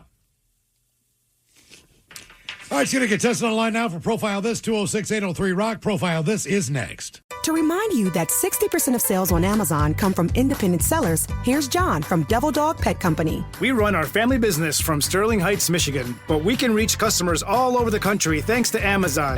Good boy. Shop small business on Amazon. Explore your purpose. Become your potential. With an advanced degree from Marquette University Graduate School, Marquette graduates excel in their fields and are sought after for their academic preparation. With more than 70 career-advancing programs, you will find unlimited opportunities to discover a rewarding path. Most programs offer flexible formats for busy professionals. Become your potential. Search Marquette Graduate for more information. Marquette University. Be the difference. Your cold is coming! Your cold is coming! The cold season is upon us! Oh no, I can't afford to get sick now. When it's cold season and you feel the first sign of one coming, shorten it with Zicam, the #1 cold shortening brand. Thanks, Revere. We really need to keep Zicam on hand. Shorten your cold with Zicam. Shorten your cold at the first sign with cold shortening products from Zicam, the #1 cold shortening brand. Available in stores or see where to buy at Zicam.com. I'm caught up in the game. My attention is on every play and every whistle. But what I'm missing is a signal coming from my kidneys. That signal isn't like a ref's whistle. It's more of a silent SOS, which could be warning me of an increased risk for events like heart attack or stroke. And a way I can catch that signal? A simple urine test called UACR. If you have type 2 diabetes or high blood pressure, talk to your doctor about the UACR test. Detect the SOS. Visit detectthesos.com to learn more. Is your business ready for what's next? Think about where you want to be in 3 years, 5 years, 10. Growth isn't about numbers. It's having the right specialist by your side. Moss Adams and Baker Tilly have joined forces to create a remarkable new organization. It's one advisory firm with resources, expertise, and vision built specifically to serve the middle market to help you get to what's next. Learn how Baker Tilly can help your business pursue its vision of success. Visit bakertilly.com/combo. To remind you that 60% of sales on Amazon come from independent sellers, here's John from Devil Dog Pet Company. We run our family business from Sterling Heights, Michigan, but we can reach customers all over the country thanks to Amazon. Good boy. Shop small business on Amazon. So you want to start a business. You might think you need a team of people and fancy tech skills, but you don't. You just need GoDaddy Aero. I'm Walton Goggins, and as an actor, I'm an expert in looking like I know what I'm doing, even when I don't. And I like the sound of starting my own business, Walton Goggins Goggle Glasses. But I'm an actor. I don't know what I'm doing. I needed help. GoDaddy Aero uses AI to create everything you need to grow a business. It'll make you a unique logo. It'll create a custom website. It'll write social posts for you and even set you up with a social media calendar. I didn't even realize I needed a social media calendar. GoDaddy Aero will take your idea that sounds good and make a business that looks like you know what you're doing. GoDaddy Aero can get your business up and running in minutes. You know what that sounds like? It sounds like a plan. Get started at GoDaddy.com/Aero. That's GoDaddy.com/AIRO. Is your business ready for what's next? Think about where you want to be in 3 years, 5 years, 10. Growth isn't about numbers. It's having the right specialist by your side. Moss Adams and Baker Tilly have joined forces to create a remarkable new organization. It's one advisory firm with resources, expertise, and vision built specifically to serve the middle market to help you get to what's next. Learn how Baker Tilly can help your business pursue its vision of success. Visit bakertilly.com/combo. The Men's Room presents Profile This. As Stephen Thrill Hooks, please everyone on Profile This is played. Oh, it sure can, Miles. It's a simple game where we share with you a real-life news story, something that happened right here on planet Earth. And as you listen to the story, based on the stereotypes you believe to be true of people and the decisions that people make, we'll ask you what it is you think makes the story a story. Hello, Ray. Welcome to the Men's Room. Hola. Hi, Ray. You understand how this here game is played? Yes, I do. All right. You have a choice of one of three categories. Today we offer you interior design, interior decorating, where you guess the foreign object that ended up on the inside of someone. We have seriously, where you guess the petty conflict that led to violence. And finally today, license to spill, where you guess the substance responsible for creating the mess. License to spill.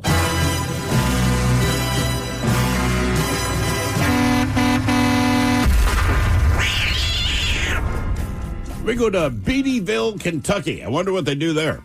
Where drivers came across a strange roadblock. Mayor Scott Jackson said that the crash on Kentucky Highway 11 North near Farmer States Bank left cargo strung across the road. One passerby wrote on Facebook, quote, "So apparently there have been dump trucks full of this cargo being driven through Beattyville lately, and today they almost wrecked and left a trail all the way from the Dairy Queen through the town, across the bridge, and all the way to Boonville." To give you some context, Boonville is 431 miles away. Wow. All right, so whatever was spilling out of the back of this truck went for at least 431 miles. Now, the debris has since been removed, and Jackson said that the Kentucky State Police are investigating. The question is, what was this truck hauling? Was it dead animal parts? Was it manure? Was it heating oil? Or was it human bodies? So dead animal parts, manure, heating oil, or human bodies. Wow.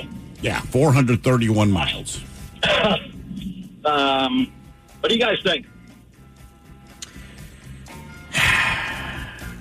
People in Kentucky have propane tanks, just in case.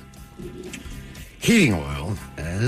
Could be that. You know what? I'm going to go, Ray, I'm going to go heating oil. All right. I think just simply because you wouldn't know. It would just seem like, I don't know, maybe roadkill or something. I'm going to say animal body parts. Dead animal parts. Dead animal parts. Okay. You know, that was my thought there, too, Ted. I'm going with you. All right. Attaboy. What was all over the road? 400 miles of it. Dead animal parts, manure, heating oil, or dead bodies? We'll find out next.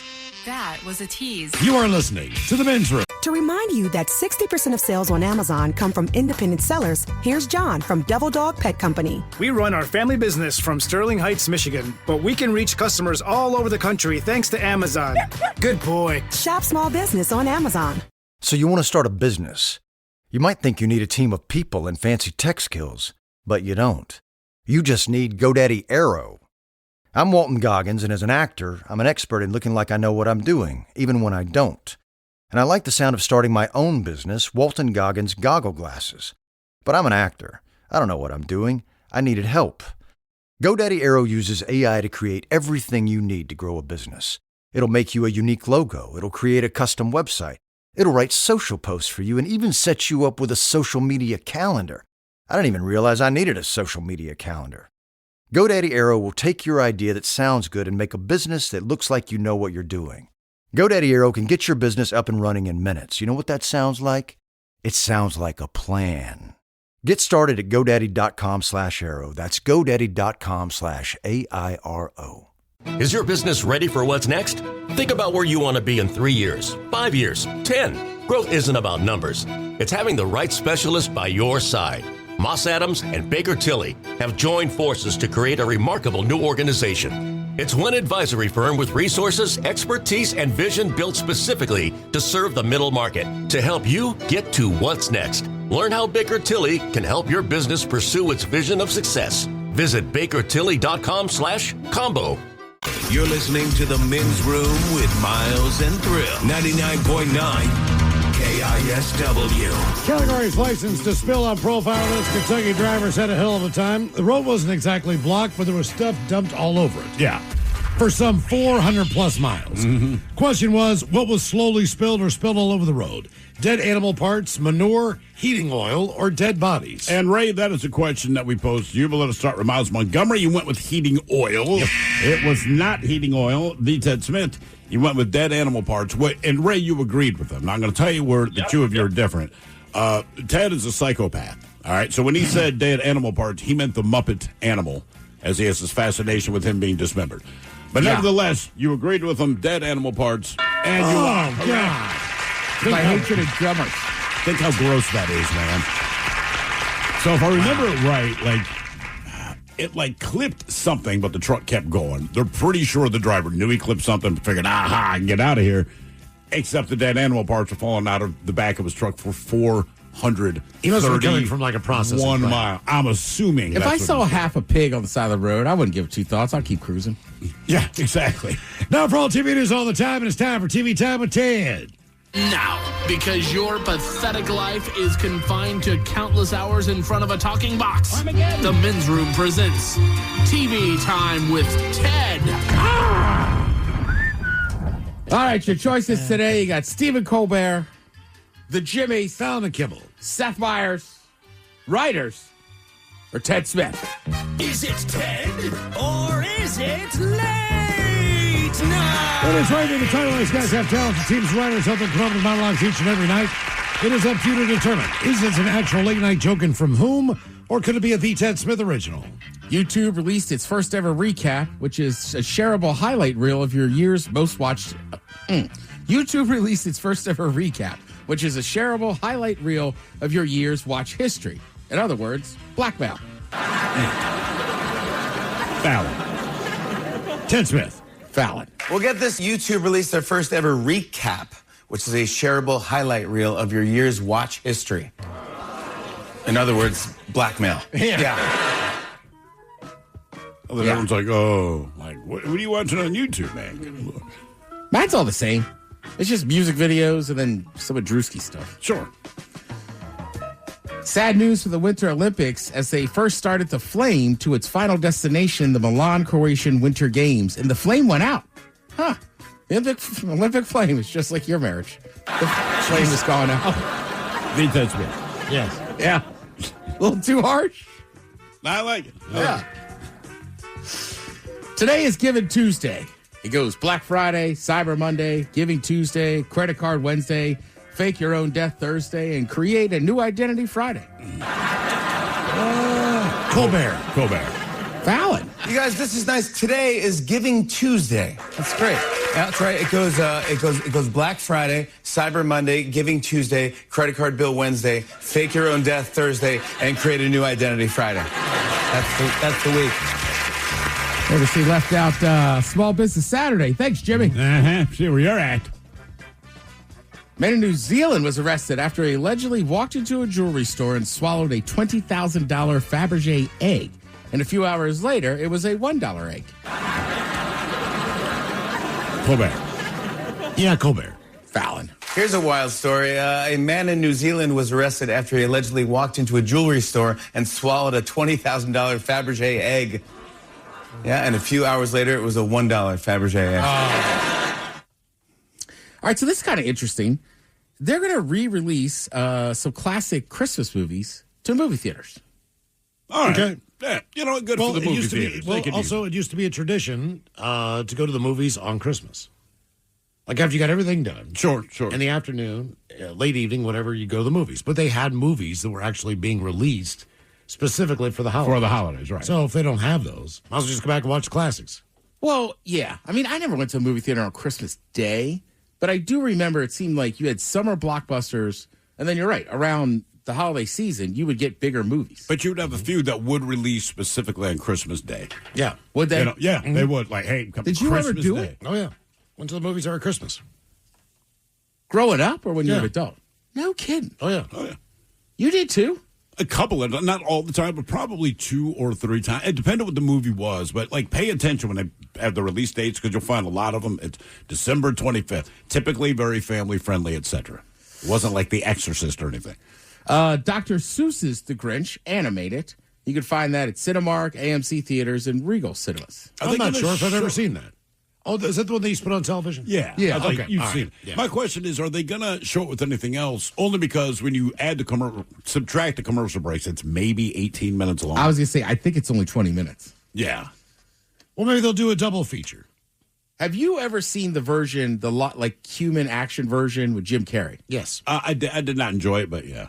All right. And I don't know if it was a bad movie or if it's just, if you grew up on the animated version of The Grinch, he's just such an iconic character, the way he moved and all that kind of thing. So when Jim Carrey did his movie, I'm sure he did a fantastic job, but I just sat there, my arms folded, saying, no, this is not right. It's awful. So it wasn't even good. Well, first of all, next time you watch it, pay attention. There is a scene where the Who's are partying. Yeah. They're all putting their keys into one jar. All right. Okay. That's kind of funny. I mean, it seems like a key party from the 70s, right? I'm not saying that what the Who's were into. I think there's Who Hooch. Right, Who Hooch. But also, it seems odd to me, who sat down in a room and said, we need to stretch this out for an hour and a half and build a backstory to make us hate the Grinch? Mm-hmm. Right. That I think that was part of my problem, is it was very long for a story that was summed up, I thought, very nicely on the cartoon. Taylor Momsen was 5 years old when she was in that movie. Mm-hmm. So when she comes to the party on the 12th, you should ask her. I will. Did you notice the key party? Just look, you're 5. They're not going to tell you the inside joke on that, but if you've gone back and looked, or has anyone brought up, like, one of the subtle funnies in the movie was the key party. And look, I fathom, right? The whole basis of the movie is her character is like, I think we should be nicer to him again. Sure. But just, if you watch the movie, he's a child in Whoville. Right. And he's treated like crap and all this kind of thing. Right. But then when she nominates him to be like the head of Christmas or whatever, they go back and they all taunt him, right? And then they're shocked when he reacts back. You're really nuts about I have recently watched it and I am upset about it. My thing is, like, when I watch the cartoon version, it doesn't matter what his backstory is. Correct. Right, he's a grumpy old, he's Walter Matthau, for Christ's sake. Fine, whatever, who cares? The point is he's grumpy, wants to ruin things, has a change of heart. That's all you need, man. I said to my one buddy, right, because I just recently watched it. We're sitting there on Sunday. I'm all worked up. And I said, it'd be like me inviting you over. And I have invited your ex that I barely knew, her new man, and the child they had. But we didn't tell you. And you show up on Christmas dinner. And believe this, Miles, Grinch had an adverse reaction. Yeah. And it's like, well, I don't know. It's just like you're reminding him. You're saying he deserved to take Christmas away from the Who's, who treated him like crap. Right. I'm glad he came around, but like when he freaked out on him in town, I was like, I do not blame the man. Like, how much more did you want him to take? That's what happens when you're an adult. I would say it was a Little Mermaid. I did not watch it when it came out. Years have gone by. I have a kid. We watch it. All I heard was that the dad's a hard ass and a D-bag, blah, blah, blah. So I watched the movie, and that was the vibe my daughter got. I looked at my wife and I said, so if I'm understanding this movie correctly, the dad who's a bad guy, his daughter's 16, wants to have a cross-species relationship with the dude that essentially lives in a different place than she does. She's never spoken to him. She just thinks he's cute. I'm on dad's side. Yeah. Sorry. If my daughter came home and that's her scenario, well, he's half fish. I know it's the opposite for Little Mermaid, but he's half fish. We never spoke because I couldn't speak. But he's really cute. Why won't you let me marry him? Like, I get that. They exiled him to that mountain when he was 8. 8. The Grinch. Again, these are some movies that are going to return to theaters. I'd go see this one at a Regal Cinema. It's A Wonderful Life. I've never seen that. Never? No. It's not a bad movie. You make fun of it because it's easy to make fun of, but it's not a bad movie. It's not a bad movie. It is, obviously, it's super dated. Sure. It is long, and it is a longer movie, but it is a good film. Sure. And like Mike was asking us earlier about, like, what movies do you watch? Like, I don't know that I have to watch that every year, but if somebody said you want to come over and watch it, well, I'll check. How about Bad Santa or Bad Santa 2? Because then you get all the cuss words. That's the only problem with watching it on TV. I agree. On the they just don't count it as a classic. Christmas Story will be at Cinemark and Regal Cinemas. Mike, this might be your chance to finally go see Christmas Story. Get a bucket of popcorn in you. Is The Sound of Music on it? My wife must watch No. The Sound of Music. Gremlins. All right, not bad. Not bad. Yeah, that'll be at Regal Cinemas. The Sound of Music, I also think, always showed up on Christmas night or whatever. Yes. Right, and I want to say that... Every year, Ted. Right, every year. Every year. Scrooge, that'll be at Regal Cinemas. It's all right. That's the Bill Murray one? Yep. Yeah. Like, people love that. I'm like, it's okay. If you're a rom-com guy, Love Actually, that'll be at AMC Theaters and Regal Cinemas. Now I just found out it's about Christmas. Polar Express, AMC Theaters, Regal Cinemas. That'd be good on the big screen, just based on the effects. Yeah. I was going to say, again, these are classic Christmas movies going back to theaters. Elf. Will Ferrell. My wife is... So at the kids' school, my younger kids' school, right, it's K through 8. So because she must be involved in all things with the school, they're doing a thing for the little kids. And Elf is at the center of it, the movie. Well, she does not love Elf, but she has watched it probably 4 times to sync up some surprises they have for the kids. Even talking to her last night. Again, this is Elf. It's Buddy. She's like, F that mother effer. I'm like, babe, come on, man. It's Elf. She is over his ass. They did it. They make her work at the school, then she got to do extra homework watching that damn movie over and over. She has chosen to do that. Okay. I'm like, this is on you. I was going to say, I know her. She's putting in extra work. You need a putting in discount the extra on that. work. Yeah. You don't think I brought that up? And then my one I watch every year, National Lampoon's Christmas Vacation. That'll be back at AMC theaters and Regal Cinemas. I would recommend as we get closer to Christmas, just look at your theaters. And, you know, when we went to see Cocaine Bear, whatever, like, yes. If you haven't been to a theater lately, like, some of them are really nice. They got food. They got chicken food. wings. They got beer. Right. You can relax in the seat and everything else. So especially when you go as an adult. Like, every time I go to the movies now, I'm typically with one or both of the kids. And as I've gotten older, the movie choices have gotten better, for sure, right? But it's still not something I would have chosen to see if they weren't with me. So I don't know the last time, like, just my wife and I just going, like, look, the kids are not with us. It's rated freaking R. Let's go in and see a movie. And I don't even know what I would see. Oh, I was going to say, too, with these Christmas movies being re-released, I would say also a good chance, too. Like, look, we live in Seattle. We know there's going to be plenty of days where it is piss and rain. Sure. And just nasty out there.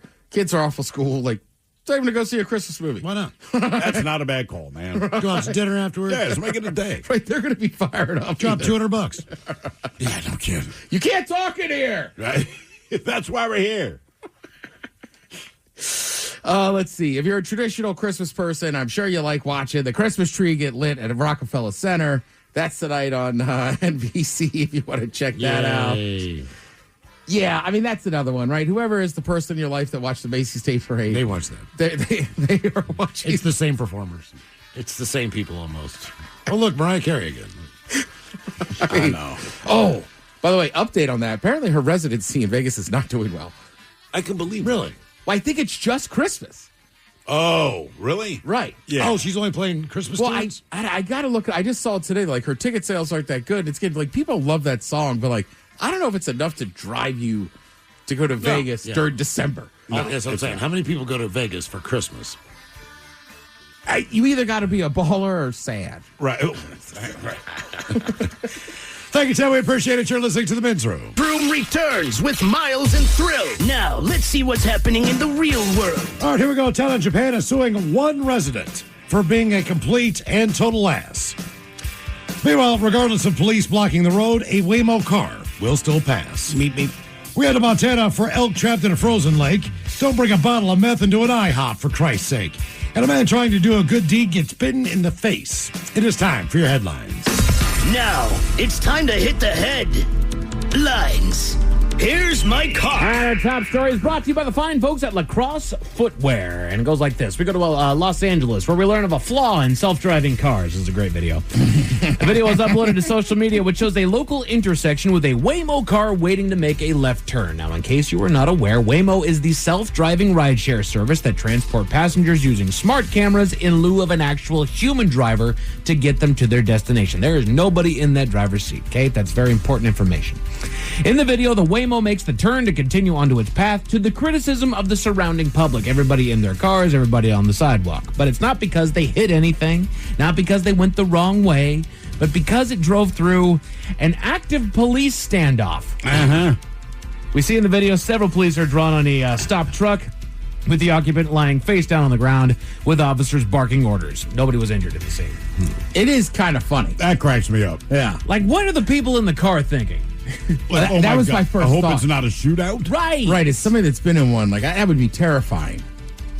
That is funny, though. Right. Yeah. Well, let's go take this left turn here. And you can hear the people video and be like, oh my God, it's going. Right. And then you hear the cops like, interlock your fingers. Right. Oh, Turn your right. head to the left. Jeez, a whiz. In other news, to Missouri, where an IHOP had to be evacuated, of all places. Police got a call around 6 in the evening on reports of a suspicious man. Side note, I can't imagine much good happens inside of a pancake house at 6 o'clock at night. Anyway. 6? That's not too bad. At night? Yeah. Sometimes you breakfast for dinner. You know, 3 a.m., probably not. 6, I'm like, we're cool. Okay. Yeah, strict rules over there, Mike.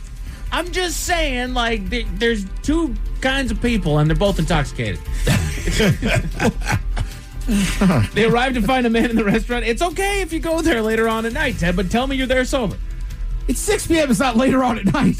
Yeah. They have a full menu. Yeah, you're still getting a cheeseburger. I don't know why I'm defending IHOP, so I mean, I guess I like it. They arrived to find, that's right, they were the International House of Burgers there for a minute, weren't they? Yeah. They arrived to find a man in the restaurant with a bottle that he called a shake and bake, a way of making meth that is extremely combustible, telling officers that he brought the bottle to the restaurant to, quote, possibly make it safe. Well, the officers took steps to actually make the restaurant safe and began evacuating patrons and eventually arrested the man. He has a hearing scheduled this week. Good Lord, man. Come on. And apparently he was talking to people shaking the doggone thing. It's like, come on, man. What are we doing? Again, just stop. We're getting high on your own supply. Just get out of the doggone restaurant. It's lingo, Ted. I know. I'm using shake and bake in here. Look out. A town council in Japan has officially had enough of one resident. Back in 2020, he contacted the town hall demanding subsidies from them to improve the earthquake resistance of the structures on his property. Being that they weren't of any cultural significance to the town, they denied his request, but his demands have relentlessly continued ever since. In the span of about 8 months this year alone, he made contact with the town hall over 800 times with the phone calls and letters to nearly every department. His harassment got so out of hand that the council unanimously passed a resolution allowing the town to sue people for excessive complaints. They then started drawing up a lawsuit for the equivalent of 25,000 American dollars, which seems to have stopped all communication from the man altogether, which is good. Good. They say that they will not move forward with the lawsuit if his behavior improves.